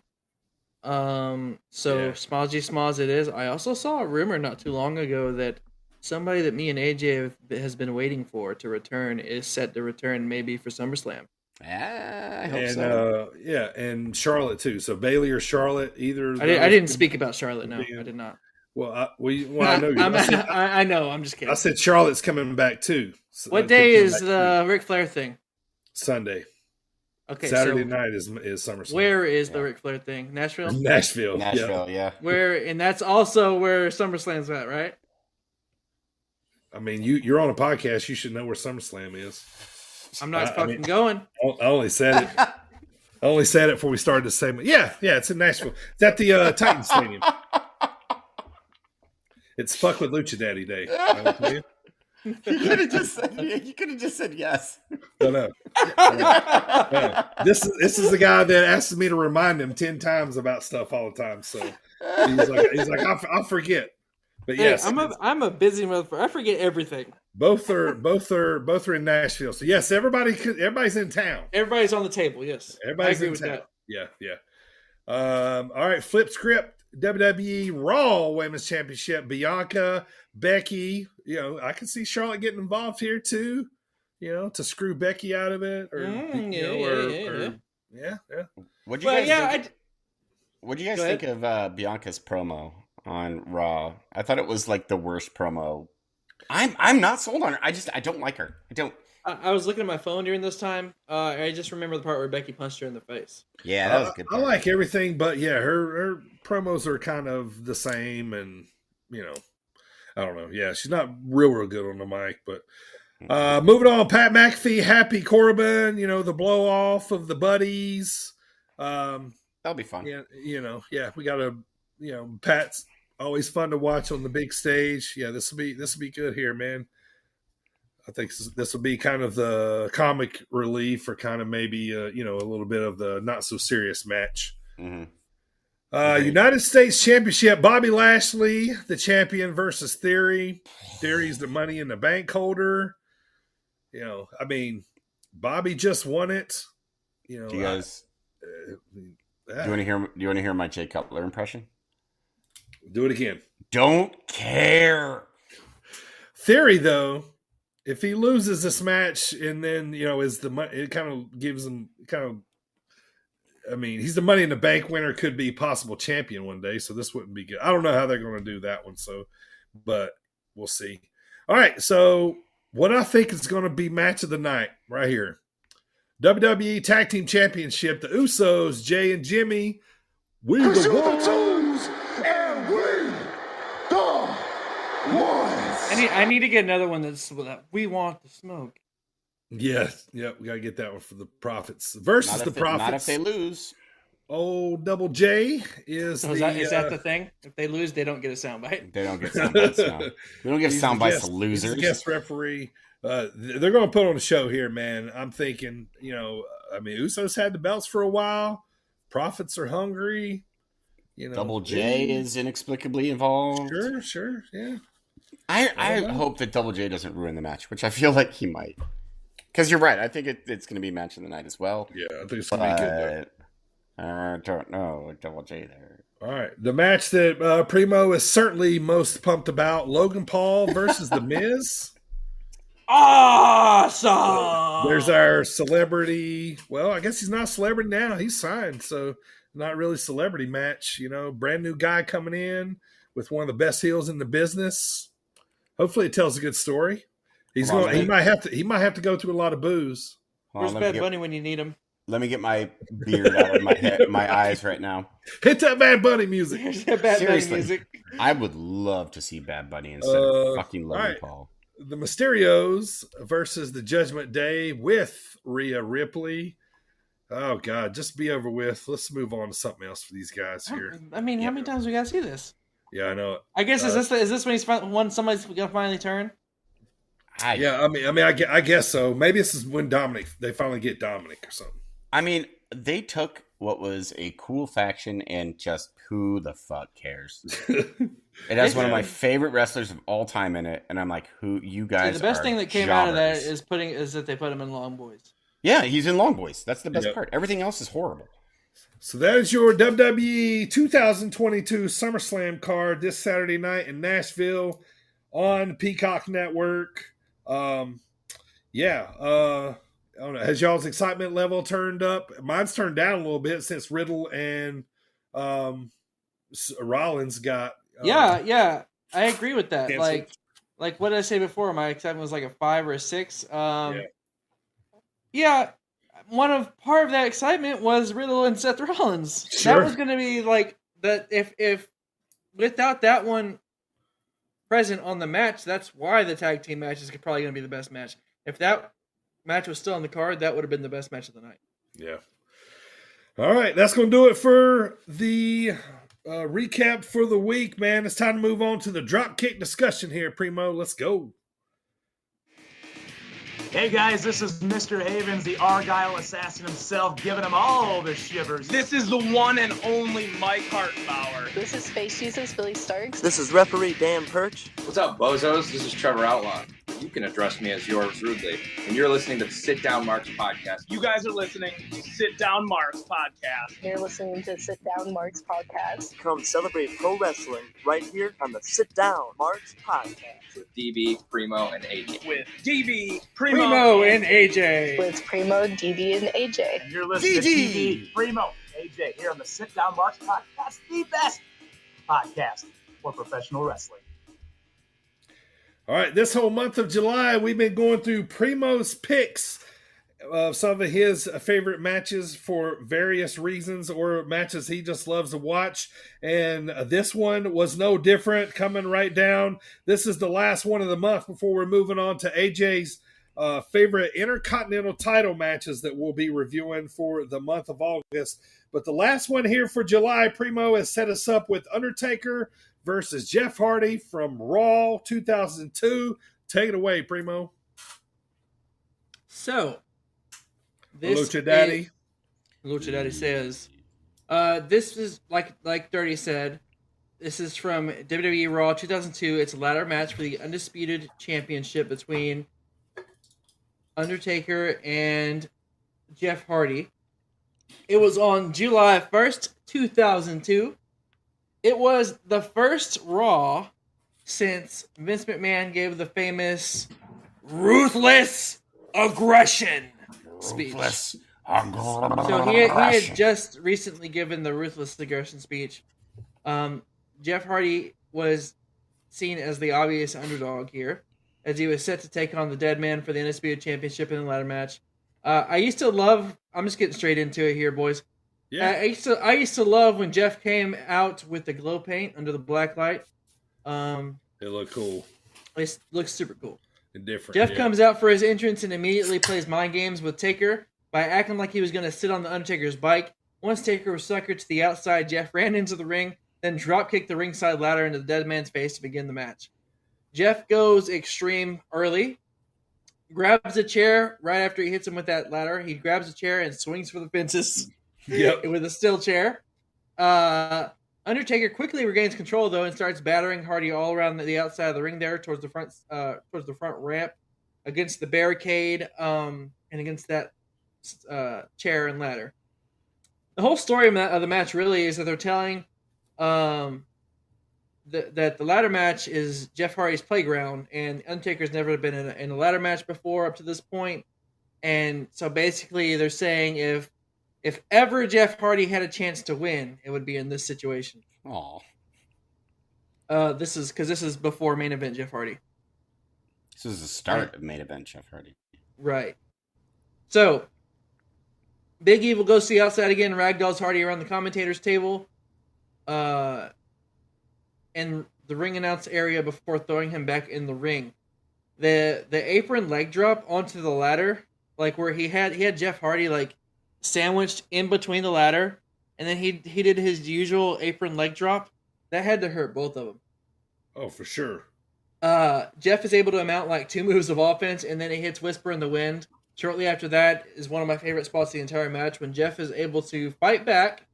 He goes Taker to the outside, kicks him in the nuts, runs back in the ring, and then he uses that ladder rope combination to springboard to do a front flip over the top rope. Yeah, I love that. That was smooth. It was so sweet. Smooth. It actually looked like the ladder like provided him some Right. spring too. I was like, very good. What's funny about that spot is they had, from the previous spot where Taker did the leg drop, the ladder was already set up like that, and then Taker like picked the ladder up, and it's almost like they weren't supposed to because Jeff put it back. And because Jeff was probably let Jeff call a lot of the like logistics of the ladder parts, because he just So, after he does the springboard ladder, then Jeff goes and grabs the bigger ladder, which usually happens every ladder match. They go under the ring and grab the bigger ladder that can actually reach the championship, and then he starts to climb the ladder, but is interrupted by an attempted last ride that is countered by a Hurricane Rana. It's funny seeing Undertaker bump to a Hurricane Rana. Then Jeff climbs again, and Taker stops him with a chair shot to the back. Undertaker goes for a last ride again, but when he does, Hardy leans back, he grabs the chair from behind over his head, comes back, hits the dead man with a chair, and is able to escape long enough to grab that chair again and knock the absolute dog shit out of the Undertaker. Absolutely. That was stiff. At this point, 12-year-old Primo and Jim Ross are both losing their fucking minds as Jeff begins to climb again. He is once again interrupted by Big Evil, who delivers a choke slam from the top of the ladder, and he goes ahead and grabs that Undisputed Championship while he's up there. However, Undertaker said that Jeff Hardy wouldn't be able to stand anymore. That was a declaration that he made before the match. As Taker starts up his motorcycle, he notices Jeff is beginning to stand up. So he gets in the ring and successfully hits Hardy with the last ride, which I want to say, he never hit him, besides the chokeslam, he didn't hit him with any other finishing moves throughout the whole match.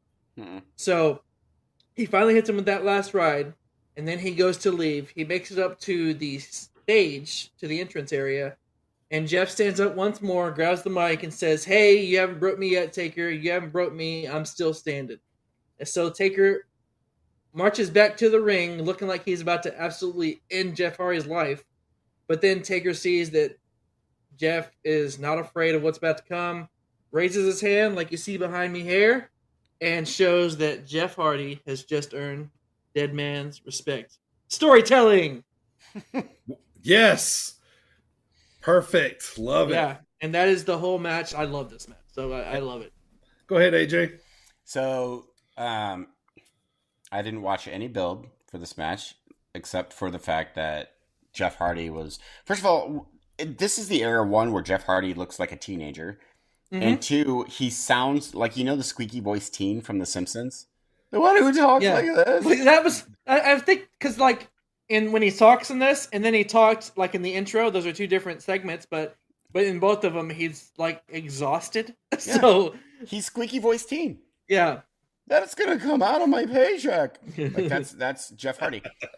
A couple of spots that I really, really like. I like the time that Jeff Hardy just racked it. It looked like his balls just got racked on the ladder when he did the leg drop. I seriously went, "Ow, balls." Yeah. And then The whole match, Taker is just, flip like ragdolling Jeff Hardy around, and Jeff Hardy's being Jeff Hardy, flopping all over the place with his baggy pants. And I hate those pants so much. I love the spot because I've never seen this match before, so I came at this with fresh eyes. I love the spot where Taker tried to get Jeff Hardy up for the last ride, and like you said, he like went down, and he like grabbed the chair, and like was like dunk. And then just straight, it's like he crow hopped into that chair shot and full on swung it like Casey Jones in the Ninja Turtles. He was just like whack. Undertaker took it too. Yes, like he didn't put his hand up. He kind of put his hand up, but he took that shot. And then Jeff Hardy did the thing where you climb up one step of the ladder, you're nowhere near the belt. He like reaches for it. It's like, dude, you're one step off the ground. You're 6 inches off the ground. Don't reach yet. Climb up the ladder. And then he did that with every rung. Just, no, not yet. I'm sorry, wait. No, not yet. And then he'd take another step, and you still can't reach. So it allows Taker to recover. And then Taker, it wasn't really a choke slam so much. I was being generous. Yeah. He took him and he that's what it's supposed to look like, yeah. And Jeff Hardy jumps off the ladder, and Taker grabs the belt and puts it around his neck. But I did like, you haven't broken me. And Taker comes back. And I've talked about it. I'm not a Jeff Hardy fan. I'm not this version of Taker fan. But I loved it when Taker came back, gave him the last ride, and he goes to leave again in his stupid Harley. And then he comes back. And the spot I love the most in the match, besides the part when Jeff Hardy like bends down to get the chair and whacks him, Taker like pats him on the back of the head. Like he takes Jeff Hardy, like he picks him up and he just goes like with a confused look on his face. Yeah. And then raises his hand and then walks off. And I was like, okay, so that's the start of just like this crazy motherfucker. I know, and he's just pats him on the back of the head. I was like, that's very nice. It's a nice way to put over future main event Jeff Hardy. This is like the start of main event Jeff Hardy. And rightfully so, because he took a beating in this match. Taker made him look great in defeat. Mm-hmm. Agree. And yeah, I love the ending. So this match was in where? New Hampshire? Is that where it was? Yeah. All right. I always think about this, like pretty awesome. Like you go, a Monday night in New Hampshire, let's go to Raw, and you get a gem of a match like this for a main event. You know what I mean? Yeah, like basically awesome. for free. Like, yeah, just random, man. And it's like it's great, man. That's kind of things I think about. Like man, those people like saw this was just on Raw. Yeah, just a badass Raw match. You know what I mean? So, the only thing I think you take away from this match is that we knew Jeff wasn't going to win. You know what I mean? Right. But man, they put on a hell of a story, kind of making you think that he just might there for, it's like a big 2.5 millisecond. Yeah. Yeah. So, I love the hot start to this match. I loved how they, Jeff going right at the Undertaker right off the bat. I love the story of Jeff telling right off the bat of not giving the Undertaker a chance, jumping on him, not giving him a chance to get to any type of ladder. Just keep the big man down, and I got a shot at it. You know what I mean? So I love that start to it. I love JR saying once Undertaker kind of took back over control, I love JR saying, "By God, you're going to break this kid." Yeah. So that was fun. Jeff took so much punishment in this match, but this was, he earned it. You know what I mean? So it was totally worth it. Same Primo, the springboard spot over the ladder, off the ladder, over the rope outside on the Undertaker is my favorite move of the match. It was great. Beautiful, smooth as silk. That's why we love Jeff, right? He makes these things look so beautiful when he does them. You know what I mean? It's poetry in motion with, hey. It's like that move they do.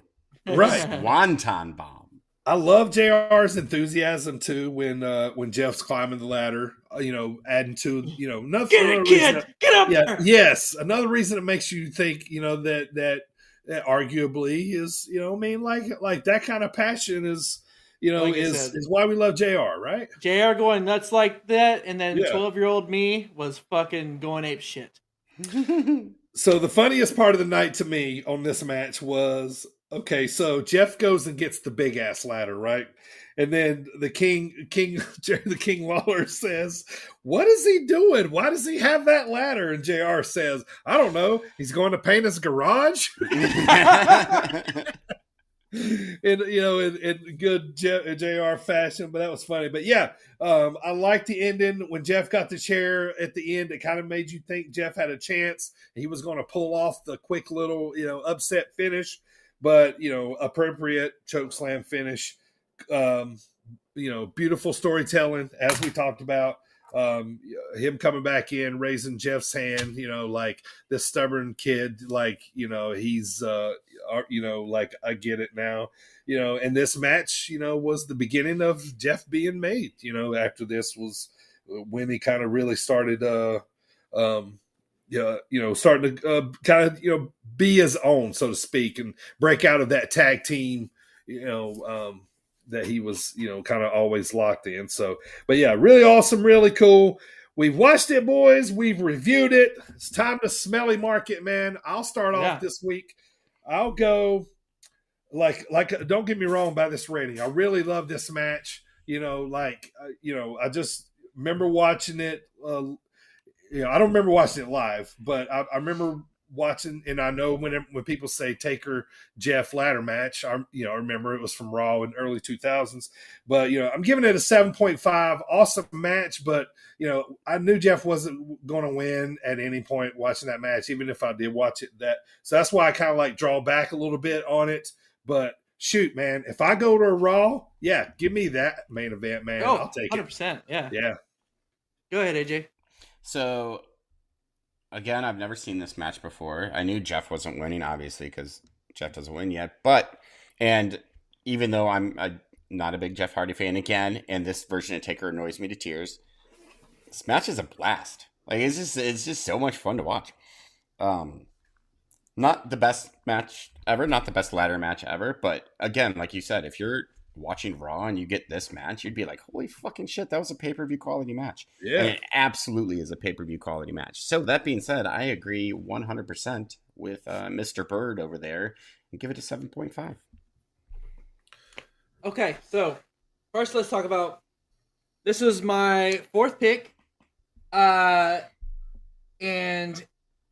one of my all-time favorite matches. It holds a special place in Little Primo's heart. This is, like I said, I was 12 years old, and Jeff Hardy was my favorite wrestler. So I'm deep in my fandom at this point. Hell yeah. So, and I am like the little kid at that point that roots for everything fucking Team Extreme. So this had me, also this is the same year that Taker was like bully Taker. So he was just whooping up on the Hardy Boys nonstop.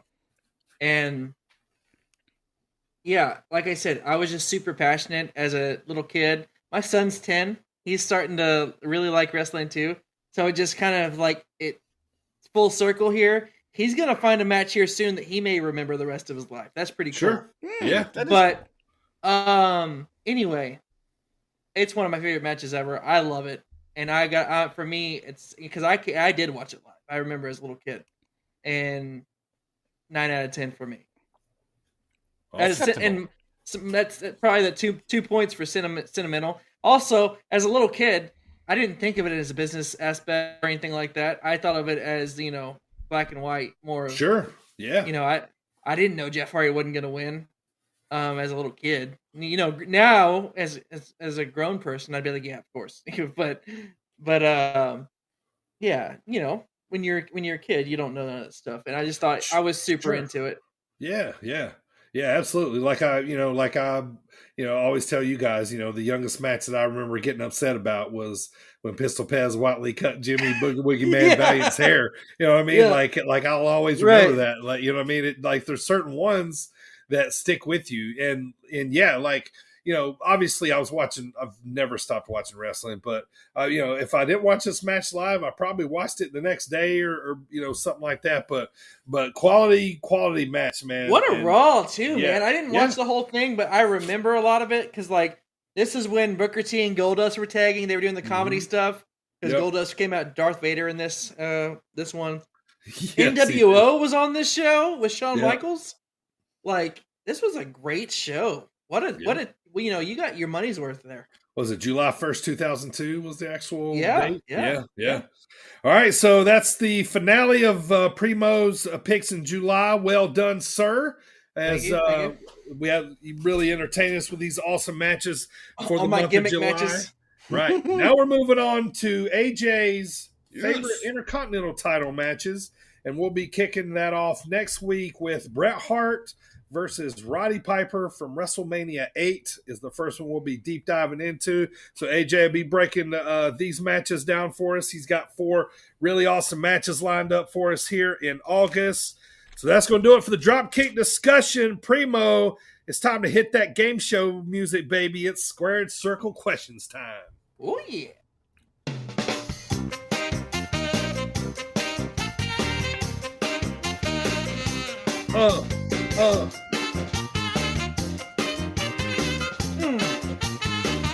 Let's go. Man, I always get pumped listening to that music. I love that music. It's so dumb. I love it. It is. Squared Circle Questions. It reminds me of the Newlywed Game for some reason. I don't know. It's similar. But Squared Circle Questions time, boys. I don't know what number edition it is. We've been doing this for over a year now. But 3 categories. We got wrestler, we got pay-per-view, and we got potpourri questions. Looks like a possible 5 points today is what you guys are going to be having. We're going to do these all verbal, so I'm not make you guys write anything down. So if you guys are ready, man, let's kick this thing off. Let's start with customary with our wrestler here. You guys can just blurt it out. Serious answers only, please. Okay. AJ, don't forget to mute your mic. Done. All right, here we go. Wrestler born August 13th, 1970. He's old. Let's see if you know this. His shoot name is Matthew Hyson.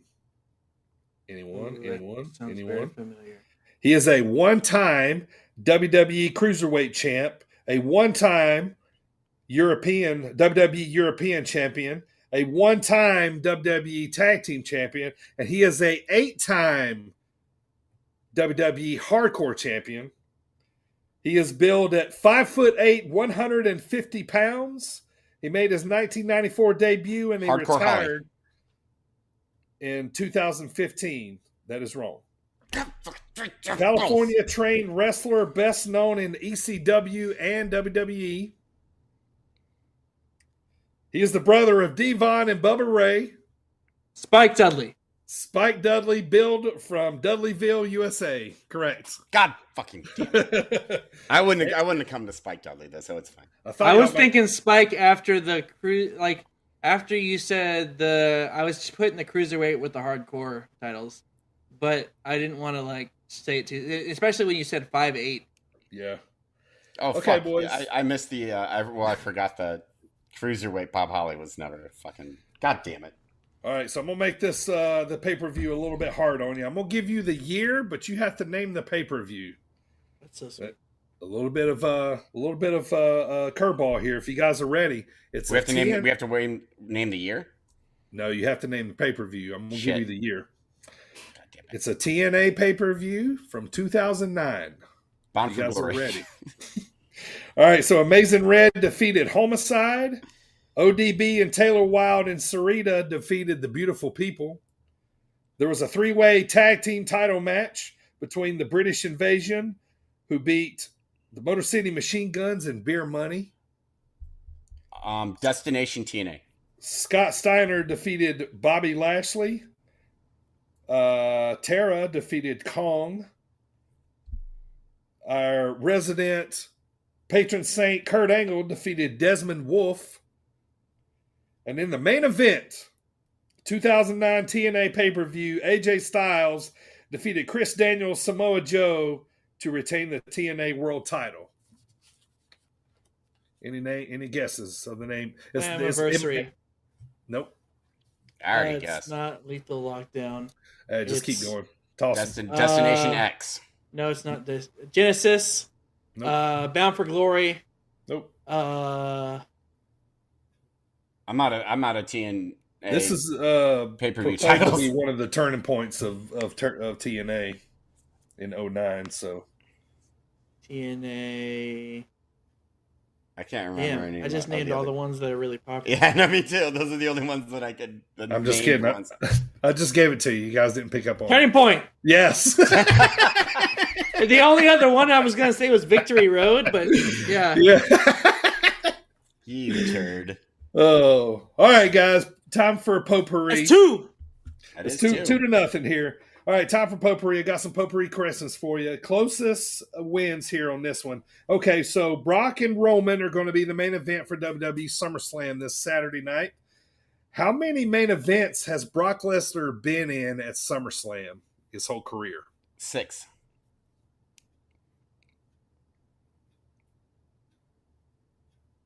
Come on, Primo. Give me something. I'm gonna price this right him and say 7. You turd.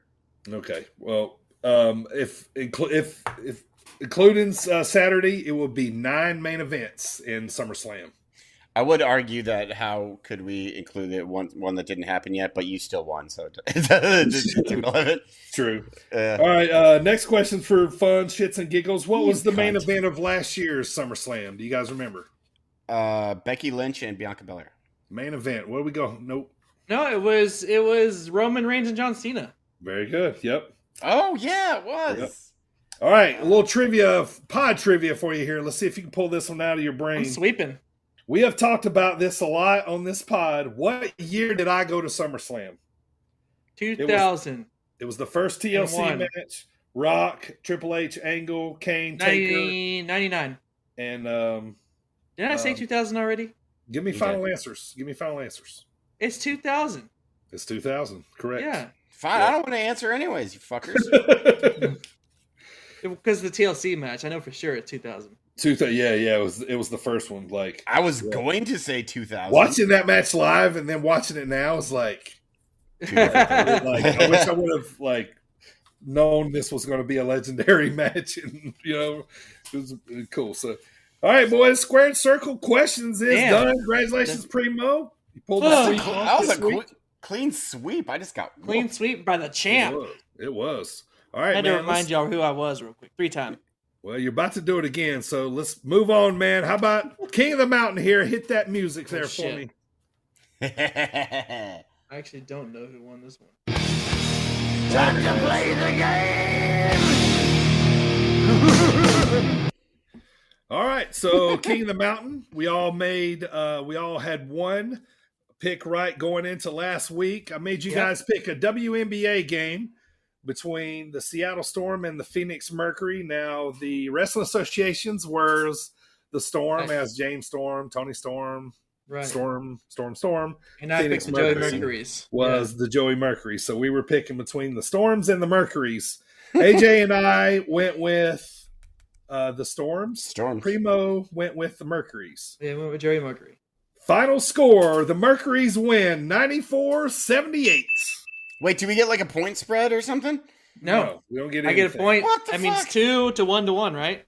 No, yes, that means 2 to 1 to 1. No, it's 2 to zip. Yes, it's streak type. So Primo or AJ and I will drop back to 0. Primo will move up to 2. That makes me the current King of the Mountain. Makes you the current King of the Mountain. Yep, that's how this game works. Yep. Very nice. Can we play Last Man Standing? I'm good at that. It's coming up very soon. Hang tight. Quick question. Well, but if say this one we're about to do, then the King of the Mountain we're about to do. Yeah. If say I lose that one, then next week it'll be 2-1-1. But would that still make me the King of the Mountain because I still have a 2-win streak? No, when you lose, you will go back to 0, but your 2 will remain as the highest streak so far. Okay. Yeah, that's the hold. That's the benchmark. Yeah, that's the benchmark. Yep. So you will hold there. So it's a sad benchmark. All right, let's move on here. So AJ back to 0. I'm back to 0. Primo's the king of the mountain at 2. Let's see if he can move it to 3. Let's see if me and AJ can get back in the win column.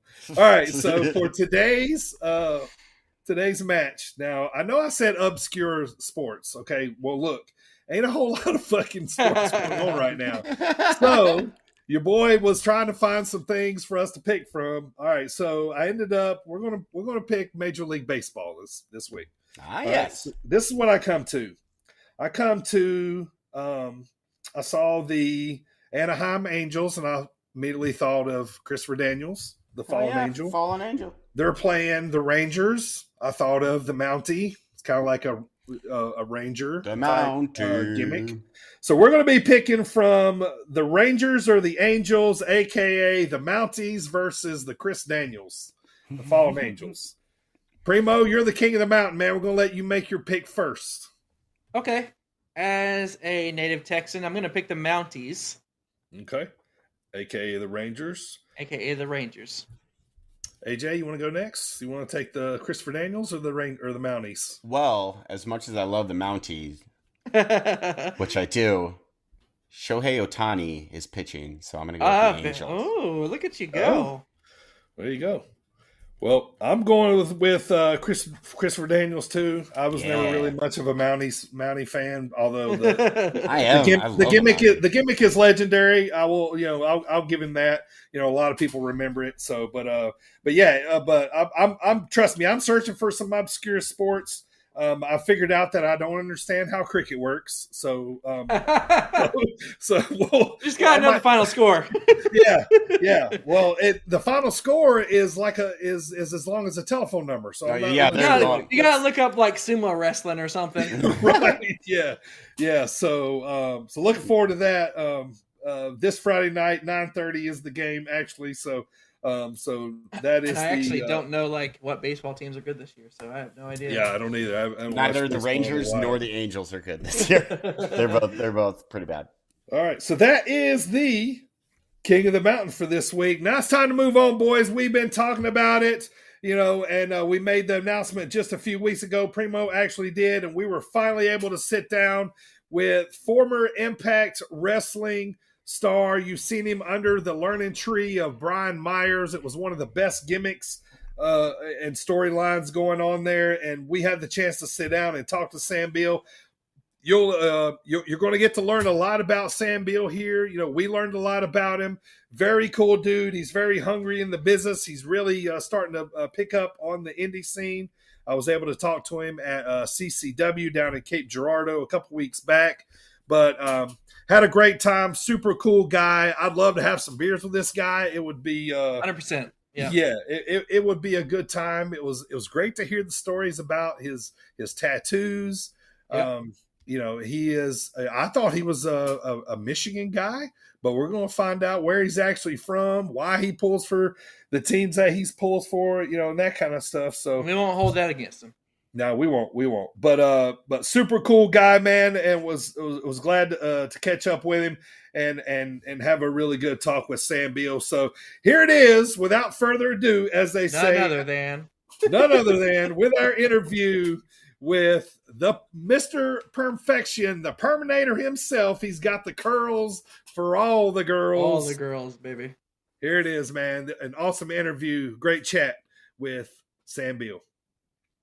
All right, everybody. I'm excited for this one, man. Today's guest, you have currently seen him on Impact Wrestling. He's been seen with Brian Myers and other wrestlers on Impact Wrestling. But most of all, he is taking over right now with that pretty beautiful locks of hair that he has.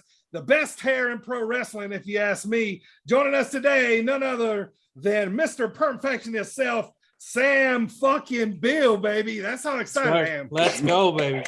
Absolutely. I love that introduction. That's getting me hyped. I'm about to go wrestle right now. Don't rip off that brand new merch shirt you got, man. I'm feeling it. Might have to go a little Hulkster on here. Getting me ready to go. Well, Sam, man, thanks for being on the pod today. It's been a little while since I've seen you. I ran into you down at CCW in good old Cape Girardeau. not too long ago where you put on a hell of a show. You had the crowd eating out of your hands, dude. And I was like, that's the kind of guy I got to have on my podcast, man, because you're a pro, man. And, you know, I really, really seen it that night. It was probably the second time that I've seen you live, man. And you put on a show, man. And like you just really had a meeting out of your hands, man. And, you know, you had a hot tag, I think that really got the crowd behind you, man. Is that kind of what makes you love wrestling so much, is just that energy? Yeah, I mean, absolutely. I feed off the fans. I love it. Like, I love to be hated and I love to be loved. Like, it's the best feeling around. You know, walking through that through the you know, curtain, hearing Rockstar play and hearing the fans, whether they hate me and they're booing me or they're cheering me and like, let's ready to roll. Like, I'm gonna leave you entertained and get your money's worth, and that's the goal every single time. It's so much fun. I literally love doing it, and I hope that shows to the fans, and I think it is, you know. Yeah, man, it definitely does. So all right, Sam. So you're a Michigander. That's correct. I actually am not. I'm from Rossford, Ohio, but I am a Michigander fan. I love Michigan football. I love Detroit Lions football, Detroit Tigers baseball. I'm a Detroit nut. I'm just a huge Michigan fan in general. So I'm from Rossford, Ohio, small little town outside of Toledo. I'm a Bulldog through and through, but I have sports teams that go blue, go Michigan all day, every day. Right. All right. So, but you're also a Rocket, correct? You went to the University of Toledo. I did, actually. I just graduated there, back May 7th of this year, 2022.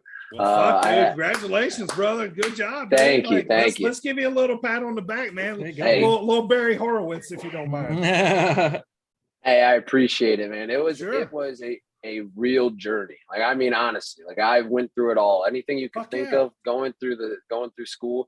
I think it took me a long time, but it made me realize, you know, like, it's not about, you know, how fast you do it, but about the journey of like what you get out of it.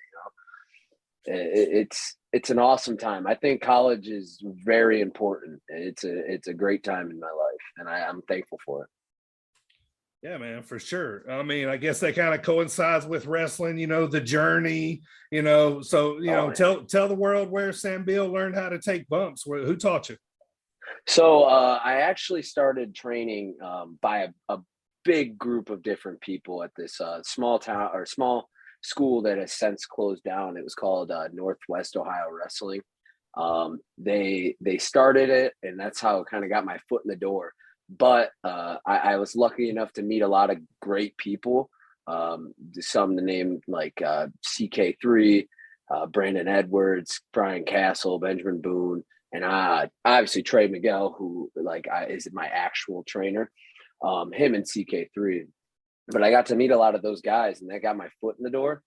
So when CK3 actually, or Justin Carnes, or whatever, Crimson, whatever you want to call him, he opened up a school here in Toledo as well, called Skull and Bones, where Trey is the head trainer, and Brian Castle helps out, and so does Benjamin Boone, and all those guys that I already met.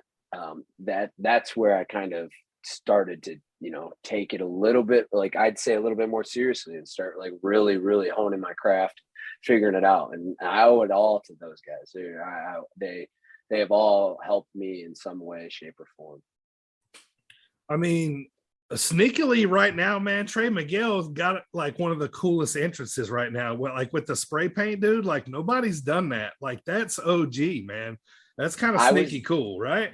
Yeah, it was amazing. I was there actually when they debuted that entrance. It was amazing. It was incredible. I got to sit there backstage and watch my best friend and my trainer, I guess you could say. Well, I mean, you can say, but sure. I got to watch them do that with him, and it's special. It's so cool. There's nothing like it. It's just incredible. You're talking about being backstage, like with Impact, man. Let's jump right to it, man. Tell us the story of how you got signed. So actually I wasn't signed. You wasn't signed. I wasn't, but I I was there for a better part of a year, and I got to roll like with all the best of them.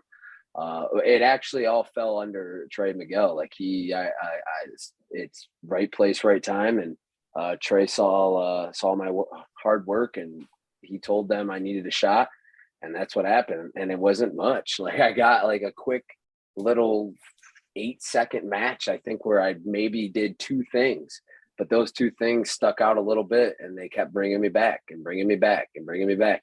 And I'm forever thankful for Impact. Like that has taught me so much about professional wrestling and so much about who I am, as an entertainer and everything. Well, what kind of a adjustment did that take? Going from wrestling different kind of house shows, indie shows, to wrestling in front of like cameras. It was nuts. Like it was very nerve-wracking. But I will say, like, it was a learning experience. I was doing exactly what I was doing on camera. I was learning on the job, figuring it all out as I go. I was actually a part of all, like, kind of 3 different, what do you say, like taping / shows. Mm-hmm. Like I was there when there was no fans and it was just the camera.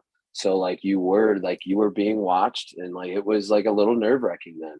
Then I got to go, and I was a part of Slammiversary last year, and I got to see like what a crowd felt like again, before COVID. And it was a big crowd. Like it was a big crowd for the space that we had.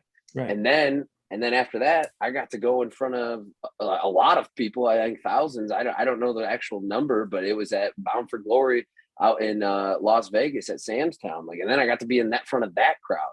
I was shaking in my boots. But then like I went out there, and it was incredible. Like I got such a good reaction for everything. And like I said, I got to be in 3 different stages of Impact during the COVID run. And it taught me so much about who I was, like as a wrestler and as a person. It was incredible. Yeah, it sounds like it was, man. So we'll get back to some of that a little later, man. But, let's talk about, why did you want to become a wrestler? Who did you see on TV? Like, what sparked it? So, like, I don't know if this is going to get me like a little bit of a gripe or whatever you want to say, but this is the truth. I never really watched indie wrestling or Ring of Honor or even Impact, really, for matter. I mean, I watched it and I was very familiar with TNA back in their run, and I kept tabs on it. But I was a huge WWE guy. I mean, that's where I started, and that's where it kind of unfolded from. I started watching with my brother when Stone Cold was around, and like that's who he loved. So I watched it then. But there was a little bit of a phase where like I kind of, stopped watching it and kind of grew away from it a little bit. But then it wasn't until like my freshman year of high school, and it like all flipped on a switch. I think it was the WrestleMania 30 run where Daniel Bryan, his against the authority. Like, that was incredible. Yep, that was incredible. I got to be a fan of that. And then like it all unfolded from there. Like I would play with action figures with my friends, or play GM mode on the video games, or even, wrestle outside in the trampoline, where we had a little company called CSWE. It wasn't even like a company or anything. It was just us being, teenagers on a trampoline. It was just a lot of fun. But at that time, I still didn't think like, this is something like I can actually do. I never thought that. It wasn't until going into my freshman year of college, I was at work, watching a documentary about Seth Rollins, the redesign, rebuild, reclaim. And it made me like, I watched him do all those things that I did in high school, like play with action figures and, do wrestling moves on a trampoline with their friends. Like that kind of like lit a light bulb in me. And I was like, dude, I can do this. Like, why can't I? So I started looking up schools, and the rest was history after that, like. I was literally like the biggest fan ever. I would skip going to parties in high school to play with action figures with my friends. And like I said, it all came from that super fan that then I saw Seth Rollins doing it, and then the rest is history. That's cool, dude. Yeah. Well, seeing Seth Rollins, did that kind of maybe make you want to go to the academy, or is that a little past time? Like I've never really had like a lot of, extra money laying around ever. Like Sure. I've always just been like a kid that gets by with what they've got. And I never really had that much extra money, but I had graduation money from high school, and I kind of actually used all that for the little school that I had here in Toledo to get me Gotcha. started. So I didn't think I had the funds to do that, but I was already going to UT. I was already enrolled to UT, so I felt like I needed to find something closer to home so I could do the dual, like going to college and training to become a wrestler. Yeah. UT. Earlier, remember I said I saw you at CCW, and you just kind of had the crowd eating out of your hands, man. It seems to me like watching your style, man, like it kind of feels like the charisma part of it really comes easy for you. You know what I mean? Like your words and your promos really come off kind of easy. Has that kind of shocked you yourself, maybe of kind of, or do you know how good you are yet? I mean, I don't know. I might be just complimenting you here, but is it I know I have been told that before, so like it is definitely shocking to me. Like I would never have thought that I would be a good at promos or good at talking or charisma ever. Just because that kind of always scared me, and it got me a little stage fright. Honestly, it wasn't really until I grew out my mullet, and I kind of just took the advice. I forget who gave me the advice, but I just started being who I was outside of the ring, in the ring, and turned it up to 1,000. Like, cause really, like everything you see there in the ring, it's really just me. I just do and say whatever comes to my mind. Like I remember, my buddy, my best friend who I started with, and he's actually a wrestler too. His name's Sherman Walker. He told me like a couple months or like half a year back, I don't know, it was a decent, like it was a little while ago. And I was like, always like struggling to kind of, feel like I said the right thing or be confident in what I like am saying and doing in the ring. And he looked at me and he said, dude, you don't need to do like you don't need to think too hard on it. Like you're such a character in yourself. Like you just go be yourself. And like, that was enough confidence to hear him say that to me. And it gave myself, so a little bit of confidence. And now I'm just feeling like I'm out there having fun, doing what I do, and it's just it's me. Yeah, that's awesome. And nothing too is like it's like a rock star entrance when Sam comes into the arena. You know what I'm saying? Like he's just he's got the locks flowing, the sunglasses, the towel, and the jacket, and strutting his shit, and the fucking people are like losing their minds. You know what I mean? So, I kind of think like that in itself, kind of, helps with the energy, and that kind of stuff. Like, at that point, you're feeling the fans, you're feeling good. So it's all just natural then. I mean, you've heard the greats say it, like, all the great gimmicks, oh, that was me, just turned up to 1,000, just like you said, it makes total sense. Yeah. Like you said, everybody says it. And like, I feel like it takes time to figure that out. If you like, once you figure out who you are outside of the ring, I think coming into the ring, it makes it all more natural and feels so much more authentic. And like, you're right. Like it is all just a big party. Like I remembered a couple shows ago, I vividly remember I was so nervous, like just to like be out there and like, ooh, am I going to get a reaction? Or if I'm not going to get a reaction, I don't know. Like I'm nervous about it. But then, like I said, immediately when I hit the curtain, all those nerves go away, and it just all just becomes authentically me. And if I'm going to get a reaction or if I don't, like it's something, I'm going to get some sort of something, if that makes sense. But like I just feel like I'm too charismatic to not, and I feel like I'm at a good point in my career that I can say that. Yeah, speaking of that entrance, your ring jacket, is that one of one? Is there only one ever made? Unfortunately, yeah, it is only one of one. It's an awesome jacket. It really is. When I remembered when I got it, like started getting it made, like I was so ecstatic about like how it came out. I was sending it to all my buddies. I was like, dude, look at this thing. Like, look at how cool this is. And then I got to start like wearing it at the like in my entrance. and having pictures taken of it, and I love it every single time. Like, I love wearing that thing. That's so cool. Yeah, it is. It's a badass jacket. Another thing you wear, I noticed you wear a lot, is a fanny pack. What are some common items in that fanny pack you got? Oh, my fanny pack? Yeah. I usually just keep my wallet because I hate things in my pocket. So like I usually keep my wallet, at least a pack of gum, my vape, my vape. I gotta have that thing on me.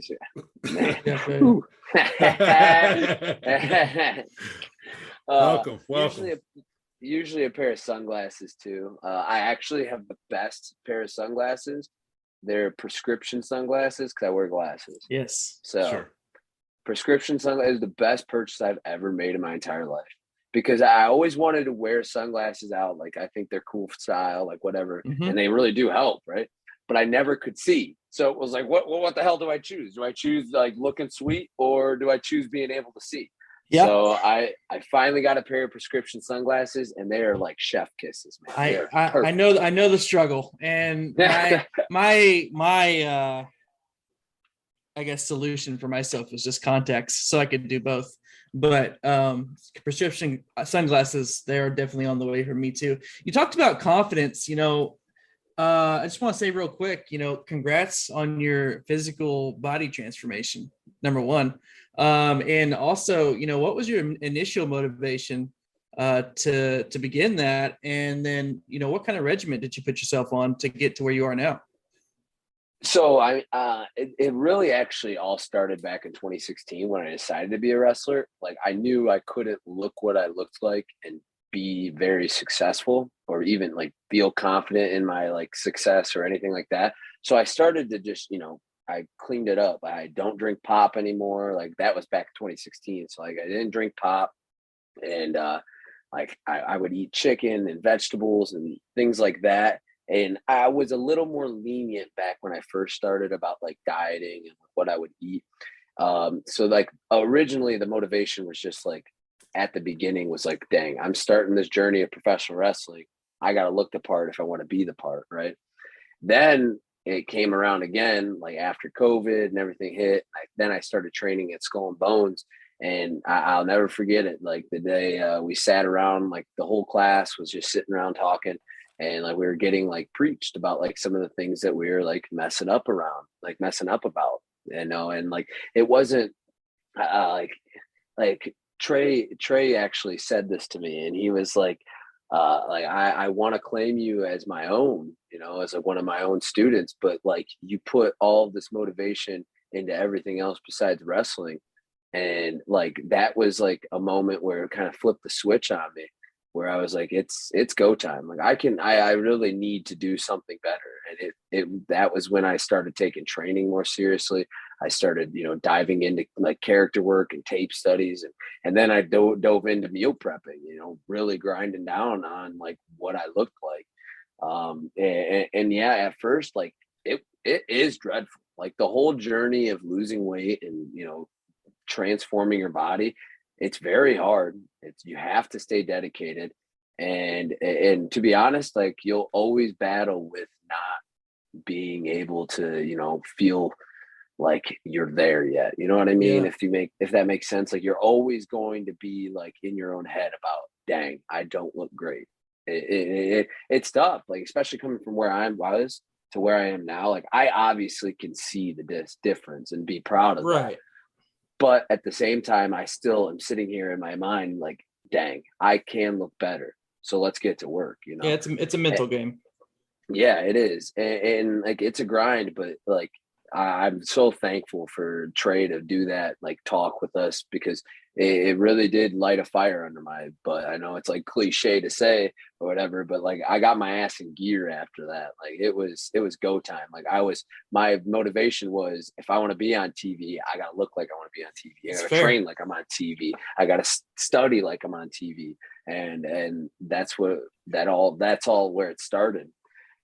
As for like a regimen, I mean, the best advice or like anything I can give you is like, it's really all about counting your calories and like staying at a deficit is what I'm trying to say. But at first I was very strict. I went probably a month and a half, 2 months, I'd say, without having any sort of cheat meal. I didn't drink alcohol. I didn't eat anything other than what I put in them little Costco black containers, which was rice, chicken, veggies, or rice, ground turkey, and veggies.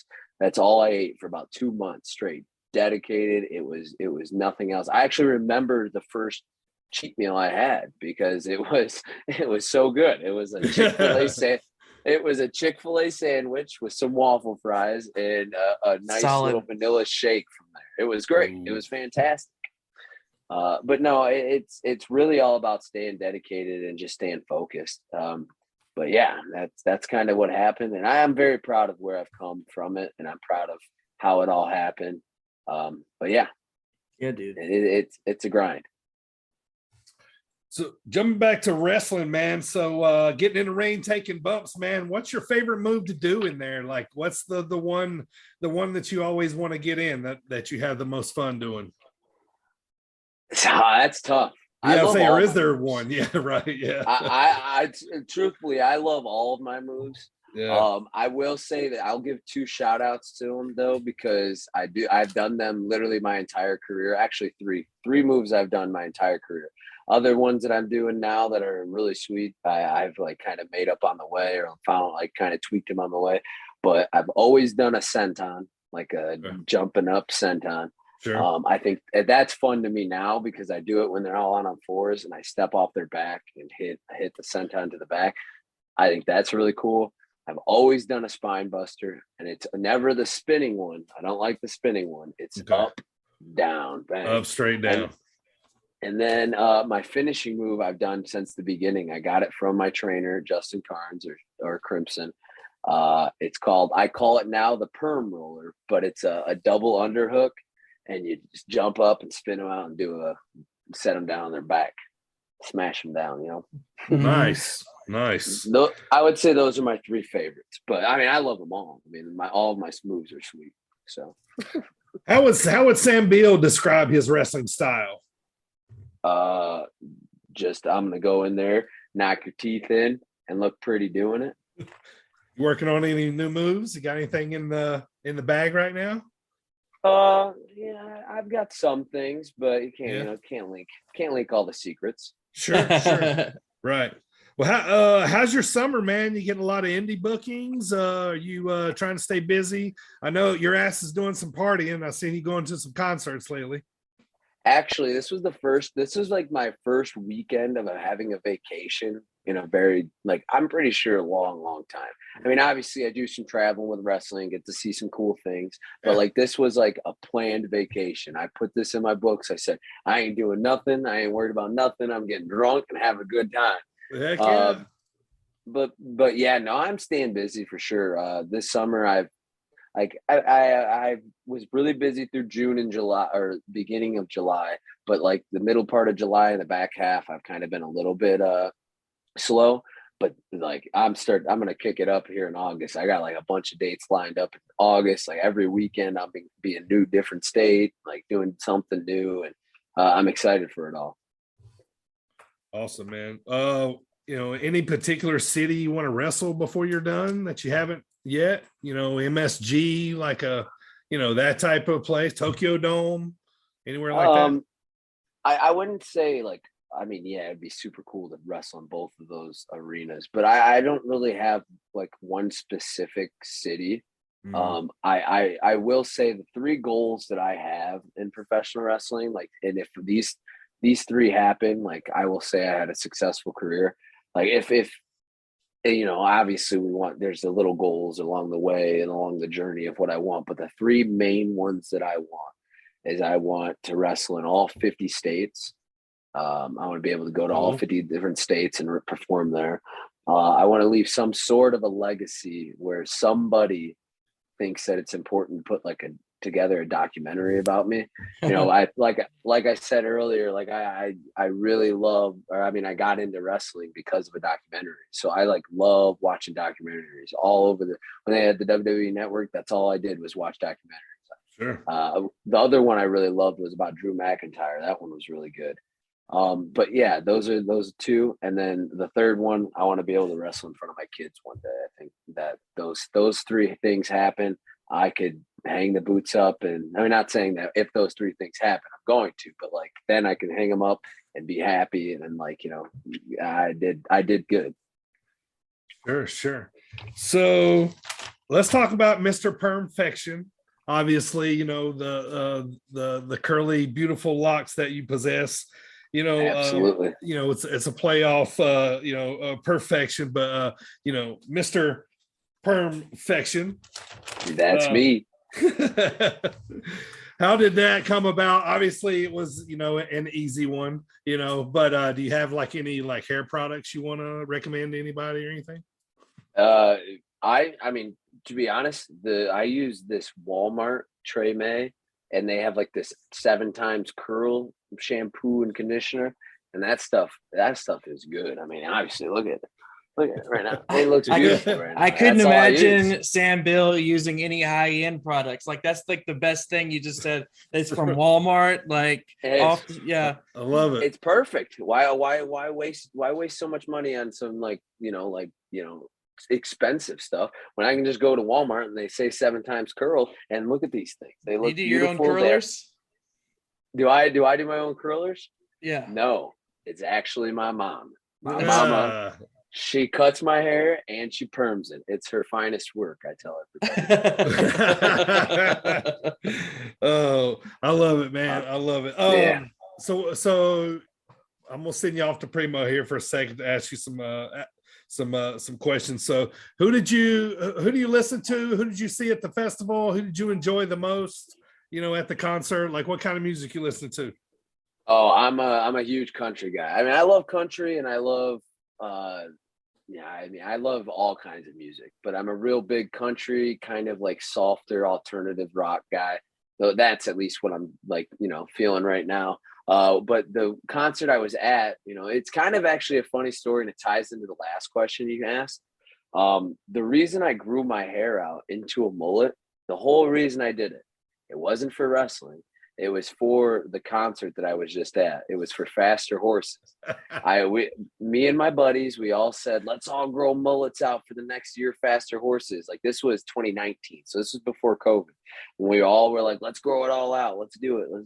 And I was That's a 3-day festival, right? Faster Horses. Right. Yeah. Okay. Yeah. 3 days. Yeah. Okay. Gotcha. So back in 2019, we all made this pact. Nobody stuck to it besides me. So I was the only one. Yeah, that's exactly what I was saying. So I stuck with it and I like started growing it all out. And then I saw somebody with like, you know, the perm party in the back. It was like curly and wavy. I was like, dude, that kind of looks sweet. And I looked at my mom and I said, dude, what if we, you know, curled the whole thing? And I remember the first day we permed it, she was crying, laughing. Like I'm pretty sure I think she peed herself a little bit. That's how bad it was. It was fantastic. So funny. Yeah. Baby boy was in curls, man. She couldn't help herself. She was laughing her ass off, dude. It was awesome. But yeah, that's the Faster Horses is the reason why I grew it all out, got it permed, and now it's just who I am. Like it's my hair is who I am. But to continue on to the other question, my favorite I think I saw from this weekend was probably Tim McGraw. Tim McGraw put on one hell of a show. Still getting it done at that age. Oh, absolutely. This dude was lights out the best. Like he was a performer and you could just tell it was fun. He's got so many good songs too, dude. He has like 50 songs, dude, that you know. Yeah. You don't even realize it. Like he starts singing, you're like, yep, I know that one. Oh, yep, I know that one. Yep. Yeah, he's awesome. Yeah. I'm right there with you. So speaking of country music, I noticed you have a Hardy tattoo. Actually, yeah, I do, and I love me some Hardy. That brings into my question: sold out or unapologetically country? Which one would you choose? Sold out. But me too. Down. Me too, bro. Dude, when he put a little clip of it before he released it, it was like maybe a minute long, and it's saying the first verse and the chorus of it. And I replayed that for like 20 times in a row, like just 20 minutes straight just listening to it. It's my fiance's favorite song. That she song loves is so it. sick. So. Yeah. Oh, it's so good. It's like the perfect mix between rock and country. Yeah. It's just If he could put out a whole badass. album like that, that'd be great. Oh yeah. I hope he does. I mean, yeah. So speaking of tattoos, what is your favorite tattoo? The ones that I have, my favorite tattoo, it's tough because I'm getting my leg done in a sleeve of country music or music in general that I like. And I'd have to say when it's all finished, that'll be okay. So yeah, right now I got a Hardy tattoo, a Morgan Wallen tattoo, a John Party tattoo. That's great. And then a Mayday Parade. That was my newest one. Okay. I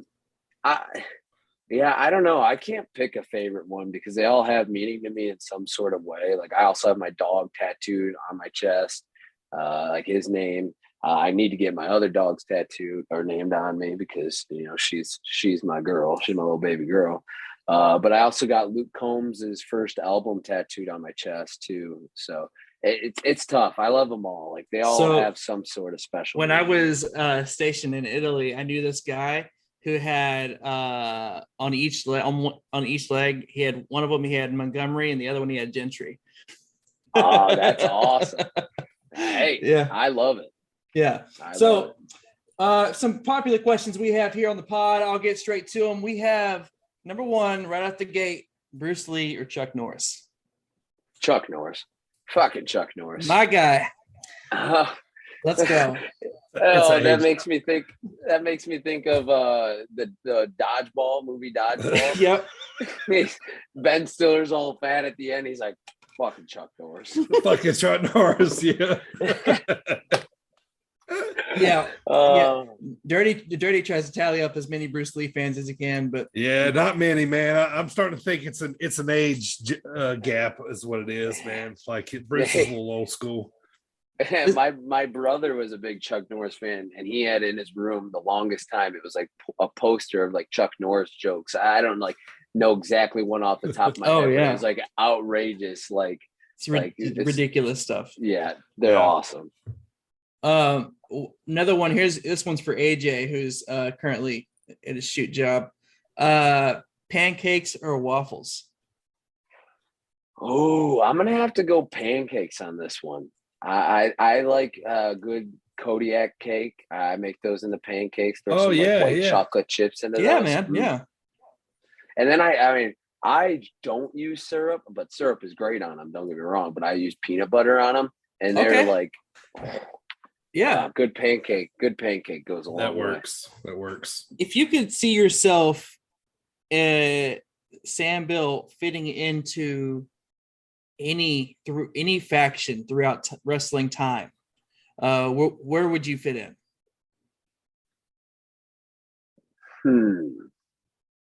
That's a good one. That is a really good question. I'm gonna say the one that first came to my head, and I think it's a good one, and it's probably one of my favorite factions, and that's New Day. Okay, they're partiers, man. Yeah, man. They're out there ready to party. They like to have fun. Yeah. Yeah, all three of them are so fun. Like it's incredible. I throw them. I mean, hey, it goes back to the last question. Throwing pancakes out there. That's right. It fits right in. I would say. You talked about liking documentaries, and I'm right there with you on those. But one question I have here for you: if someone were to approach you and say, "Listen, Sam, I'd like to write a biography about you," what would the title be? I would say Bush Light into Victory. Bush Light into Victory. I like that. It's in your Twitter bio. Saw that. Yeah. All right. When you're traveling town to town, who are you when you're just by yourself? Are you wacky? Are you the loudest country singer on the planet? Or are you quiet? Do you just think about the next match? Or, who was Sam Bill when he's just chilling, driving in the next town? I bet you're singing some loud country music by yourself. Oh, yeah, I am. And if anybody else was in the car, they would probably be deaf because I am a screecher. I am not a good singer. That is not something that I'll ever do. I mean, hey, I'll go up there though, and I'll sing karaoke any day and every day of the week just because it's fun. I mean, I'm never going to see these jabronis ever again, so who cares what they hear? You know, I do love singing, so I would say, yeah, I'm a hard singer, but at the same time, there are some times when I'm just kind of like chilling, just kind of thinking about everything I could be thinking about, like, you know, anything and everything. Yeah. It's a nice time to be alone sometimes, like, you know, just be away from everybody and just have you time. Yeah. It's good. Yeah. Yeah. Driving's a good reflection time. Oh yeah, absolutely. So when you first get up in the morning, what is the first form of liquid you put in your body? Is it water, coffee, energy drink, pre-workout? It's actually one of these Kirkland vitamin waters. Oh, Costco. Yeah. Yeah. These things are so good. I can't get enough of them. They're amazing. Damn, I was just there. Yeah, you should get them. They're delicious. I feel weird when I don't have a case of them. Like, 'cause I have a mini fridge behind me and it's always stocked at least full. If I get down to like 5 or 6, like, it's like, okay, I better go to Costco and get me a pack of this vitamin water. That's pretty cool. Are they comparable to actual vitamin water? I actually think they're better than vitamin water because the vitamin water, there was like one time I did buy this. It's like the 0-calorie vitamin water. Yep. So I bought that brand from from Costco the one time, and it was the biggest waste of money ever. Like, the lemonade tasted like soap, and then there was a blue one that I was excited for, and it honestly tasted like the smell of lavender. It was disgusting. None of them were delicious, so I was mad, and I had to do that because Costco quit selling these. Like, where I'm from, they stopped selling them for like a month or so. I was pissed, so I was like, I had to switch over to something else, and I had to drink Propel for a little bit, which was a mistake. That's what I did keto for a long time. That's what I did was Propel. Yeah. So when you're driving town to town, you know, what would you rank as the highest out of IHOP, Waffle House, Denny's, or Cracker Barrel? You're gonna say Cracker Barrel just everybody because they says, play country you music. know, I recently put Cracker Barrel in that lineup, and everybody chooses that. I don't think I will. Man, this is tough. The reason I really want to, it's down between Waffle House and probably IHOP. No, it's not. It's not. IHOP's 3 actually out of the 4. I'm gonna go Cracker Barrel 4, IHOP 3. Waffle House is gonna be 2, and I'm gonna go Denny's. I think solid. I think Denny's is my favorite. I think it's the best. Just because the reason why it's gonna get edged over Waffle House here is because Waffle House doesn't have barbecue sauce, and I'm pissed about it.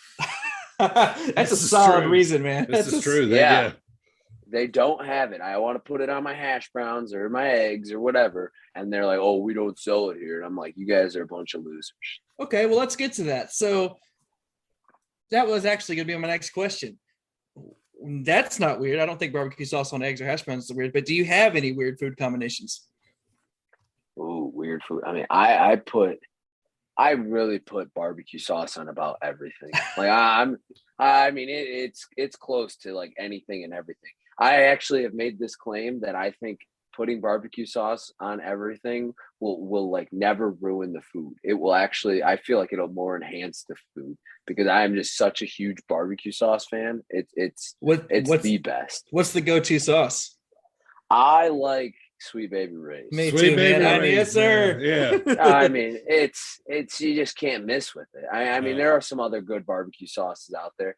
There's one down in Nashville, Jack's Barbecue, a little hole in the wall bar or like food joint, and it has the best Kansas City style barbecue sauce in the entire world. Like, I don't know why it's Kansas City, but it's fantastic. What we talked about college earlier. We didn't get your major. What'd you major in? I actually majored in communications, and then a minor in English. Okay. Don't ask me how or why I got a minor in English, because I don't like reading. I just like writing. Reading sucks. It's probably the worst thing ever. But that's why they invented SparkNote, right? Yeah. Yeah. I understand. That's true. Somebody else had that same mindset. So, so if there was any other, like, something else you could be a professional at other than wrestling, what would that other shoot job be?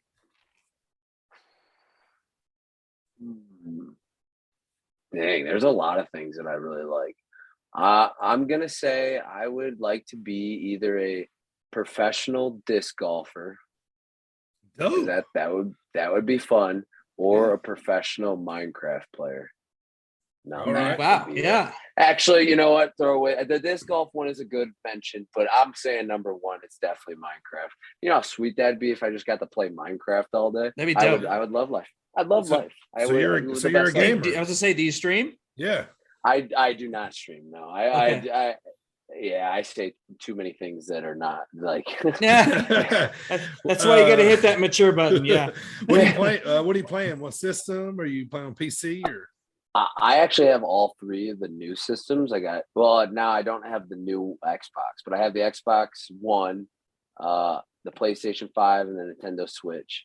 And I mean, I haven't played too much of them this summer because I like to enjoy the outside a little bit more. But when I'm playing them, it's usually Minecraft. I'll throw a little bit of Call of Duty in there, but Minecraft's the game. That's so cool. So I'll ask you a couple more questions. I'll throw you back to Dirty. Do you have any pet peeves, like chewing with your mouth open or talking on speakerphones, slurping on a straw? There's definitely a good one, but I cannot think of one. Like the first one that comes to my head is it's when like anybody leaves the garbage can full and like they take it out of the garbage can and they just leave it like by the door instead of taking it all the way to the garbage can. Because I used to work at a restaurant here in my hometown, and everybody would take the garbage bag out of the little thing and they would tie it and then set it by the fence, like the back door, and like there's a fence back there. Instead of walking, I'm not kidding you, 15 steps to the dumpster. Like every time I would open the door and I'd see garbage bags there, I'm like, guys, are you really that lazy? Like pure laziness. Yeah, I would yell at them, and it was usually the waitresses. The waitresses were like, "Oh, I'm too busy." Like, no, you're not. You're sitting over there on your phone. Go freaking take out the garbage. Enjoy a little bit of a 15-second break and take the garbage bag out. That sounds like a pet peeve to me. Yep.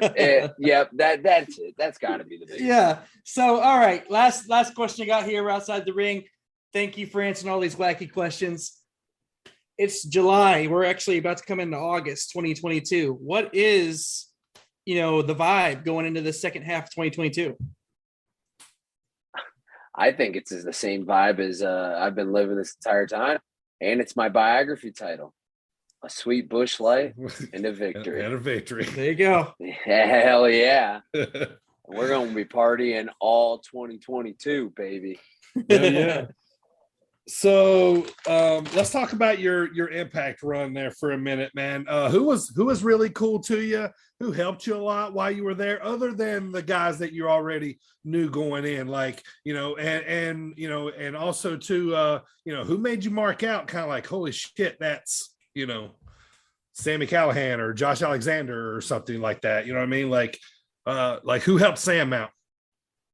I would say a lot of people. Like we would be here for another hour if I named every single person that kind of helped me out. Because that roster is not only, I think, the most talented, but I also think that they are just the most down to earth, awesome people to be around. Like I really can't name one person I didn't want to be around. Yeah. I would say the two people that stuck out to me, like outside of, working with Brian Myers and learning from him, like actually learning from him, on screen and off screen. But the two people that stuck out to me when you asked me that question was Chris Bay we met because he was friends with Trey, so I like kind of like was under Trey's wing the entire time. Mhm. But then me and Chris Bay like clicked immediately. Like when I got in there, like he was one of the coolest guys ever, and like I learned so much from him. Not only about wrestling though, like that's the coolest part about what he kind of he has given to me was I learned a lot about life. Like he's a very wise man for how young he is. And he's so incredible in the ring. Like, and his music is awesome. I love that guy. We became really good friends from my time at Impact. And the other guy that like, I wouldn't say marked out because I was never really starstruck by anybody or like super like marking, but I will say when I found out that like I got to work with W Morrissey or Big Cass, whatever you want to call him. Yeah. I was like, whoa, that's sweet because I was just watching him. Like I literally have his t-shirt in my drawer. It's a cutoff. And like, there's a picture of me and my fiance down at the park with it on, like as when I was in high school, cause I'm a super big fan of him. Nice. So that was really cool. But I mean, I got to be in the ring with a bunch of different people that were awesome. Like, Sammy Callahan had to say one, Kojima. It was incredible. I loved every single second of my time at Impact. Like I said, I can't say enough good things about it. A lot of people will know you from working, under the learning tree with Brian Myers. So briefly, talk about that, man, because that was kind of like when Sam Beale really got put to the forefront on TV on Impact. So that was a big step for you, man. How was Brian during all this? He's got a great mind for the business, and how cool is he?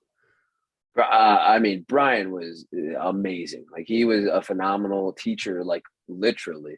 I know we had the gimmick on TV, but like he really helped show me the way, like how a real true professional does it. I loved our run as the learning tree. I thought we were funny. I thought we were, and it was so easy and like felt authentic to everything because it's true what it was. Like we have this guy who's a veteran. He's done it all. He's been everywhere he needs to be. And I'm this new up and comer who's learning, and like our personalities and everything, it just meshed so well. I really loved the run. I will say, I think it was a little short. I think they cut it off a little bit too soon, but like, I'm still so thankful for it because it got me and my foot in the door and showed me the way and like really gave me a good learning tree to be under. It was incredible. And Brian I thank Brian so much every single time I can. But yeah, that's the run. Yeah, really, really cool, man. Yeah, I think it was cut short too. And another thing too, man, is like, this was an original storyline. Nobody had ever done this in any kind of way that I remembered watching wrestling. I've been watching since, I don't know, 1980. So, you know what I mean? Yeah. So it was a cool angle, man. And it was really cool to see you guys there together. So switching back now, you're running the indies a lot. You're like you said, your booking dates are picking up. Is there anybody you're looking at going, man, I want to wrestle this guy, or this girl, or I want to tag with this person? Anybody on the list right now?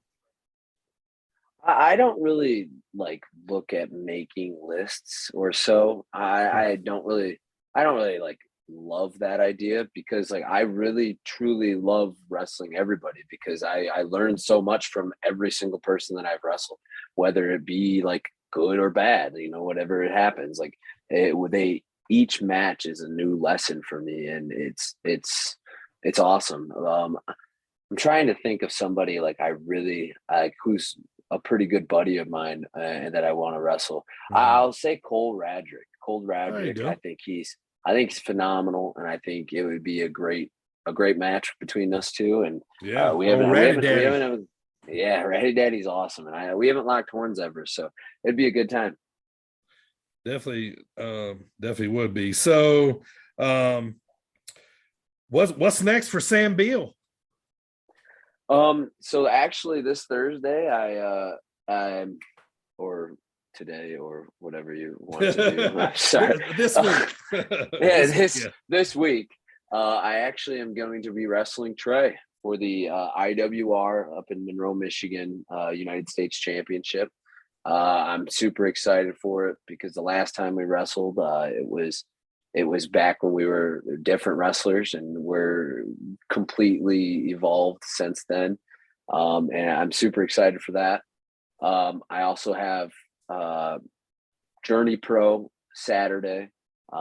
Me and Dallas Cade are in a tag team match against Heidi Howlett and Mad Max.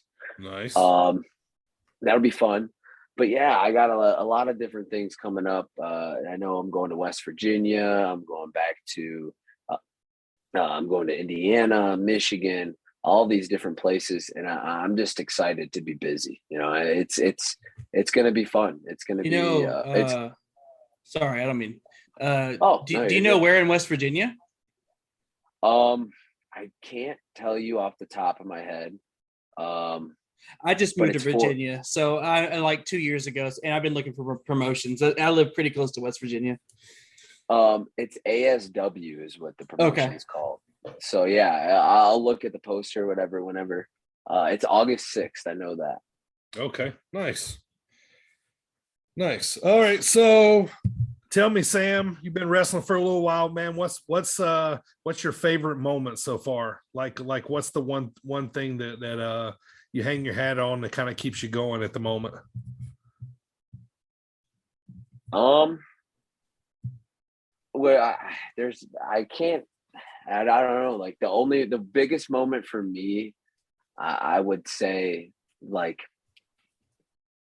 outside of, I mean, I'm just okay. Let me recuperate. The best moment that I've had is being able to watch Trey capture the X Division championship. Nice. Like being there backstage, seeing how like he has had one of the like best journeys to just watch, and like I'm thankful to say that I've been a part of for a little bit, and seeing it kind of all culminate that day when that happened. It's something that I'll always be proud of. I mean, I definitely will say my run on Impact with the Learning Tree is up there for me too. Especially when I hear a bunch of people telling me like it's the most entertaining thing on Impact right now. Like when they told me that, and like they have told me that, like that means something to me. And other than that, like those are the two big ones.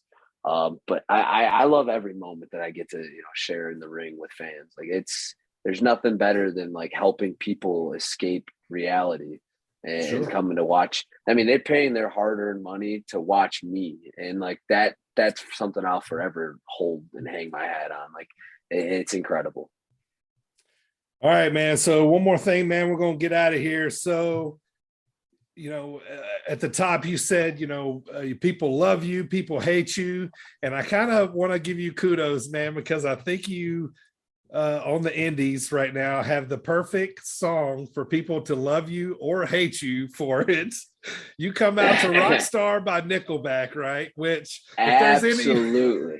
If there's any one song that could piss people off or make them love you, one of the two, I just want to say kudos, job well done on that one. You kill it, man. You come out to it, and it's kind of like if they didn't like it, they're going to like it maybe just because of you, man. But perfect choice there, man. How'd that come about? I just came up with it. Like at first for a long time, I used The Natural by Imagine Dragons, because that was kind of my moniker for my first part before I kind of grew out the mullet.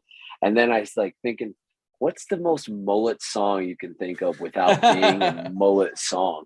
And it was Rockstar by Nickelback. And I mean, it's such a banger of a song. Like everybody knows the words. They just either choose I'm gonna ignore it and I'm not singing it, or whatever. But the best.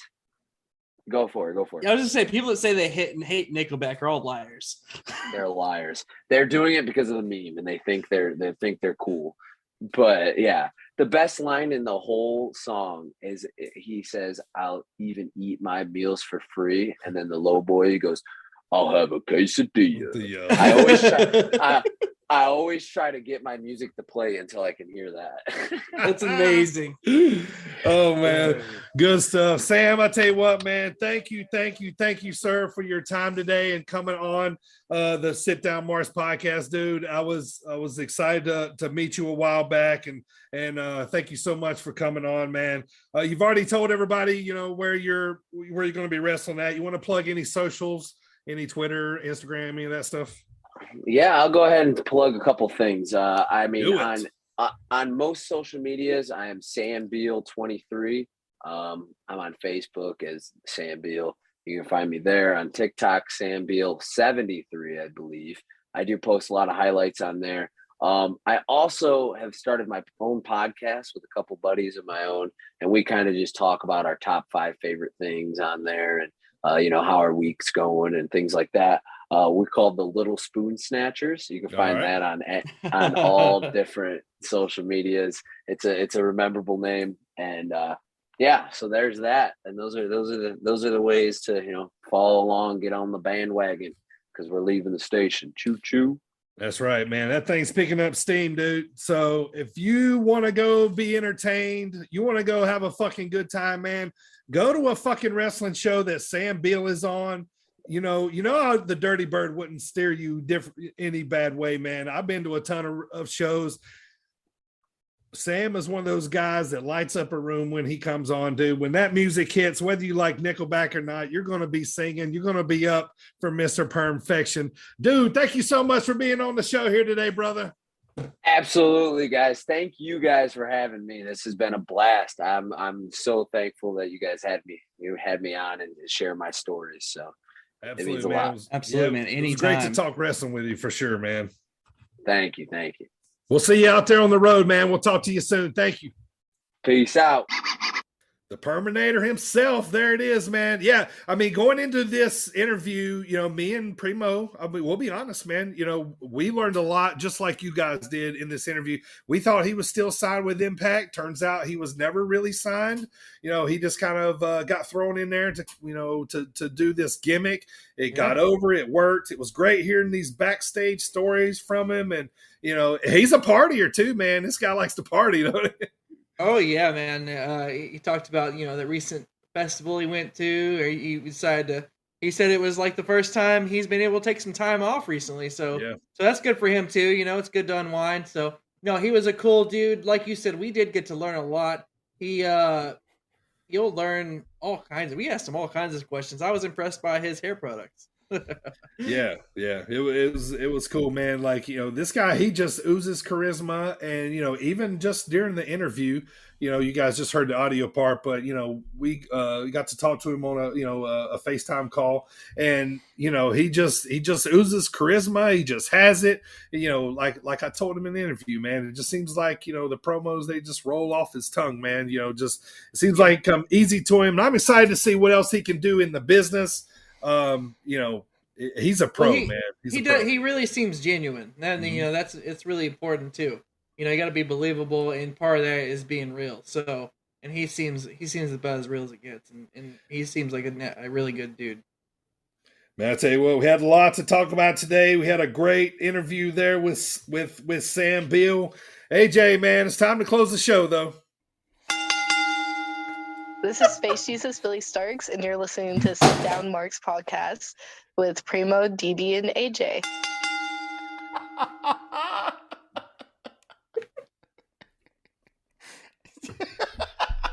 So, you can catch us live every Wednesday on YouTube around 6:45 or ish. So, also on all your favorite podcast platforms, Spotify, the Googles, so on and so forth. Also, every Friday night before the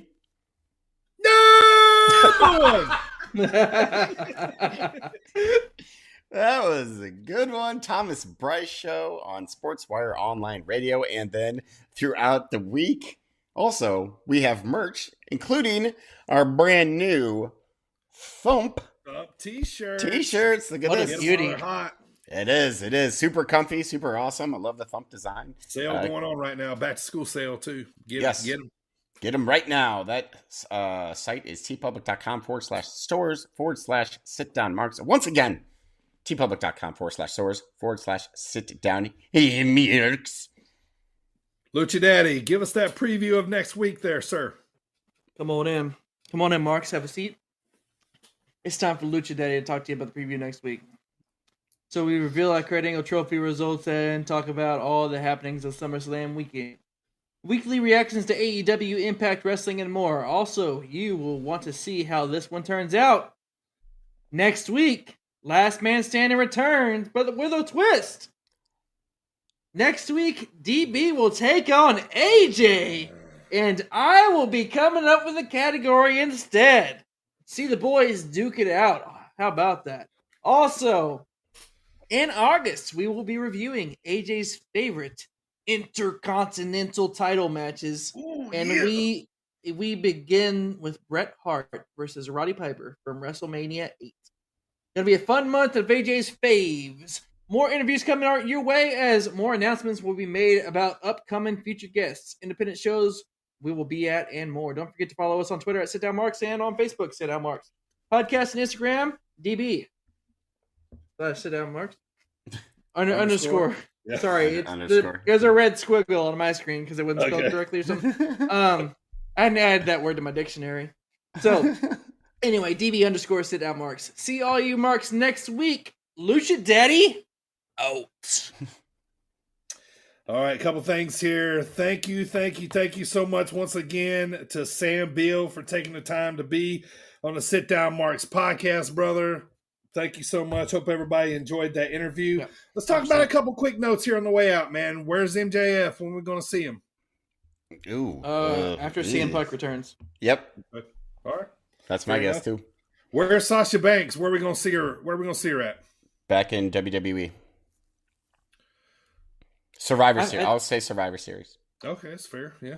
I think both those answers are fair, yes. Yeah. What about Naomi? Let's not forget about Naomi. Yeah, I just don't. I mean, I want to see where she goes, but I don't think she brings like game-changing excitement like Sasha would to any company. That's true. You know what I mean? So like Star I'd say I think they're both returning.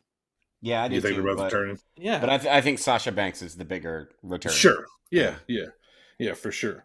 They might return together. Yeah. Last thing I want to say is, please don't die, Ric Flair.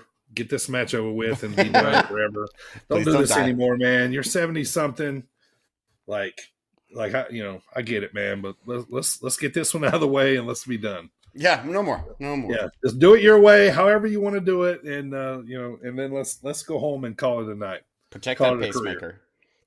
Right. Oh man! All right, everybody, keep spreading the good word of wrestling. More podcasts coming your way from your boys, the Sit Down Marks. AJ, we grabbing them cakes today, or we thumping on the way home? Thump.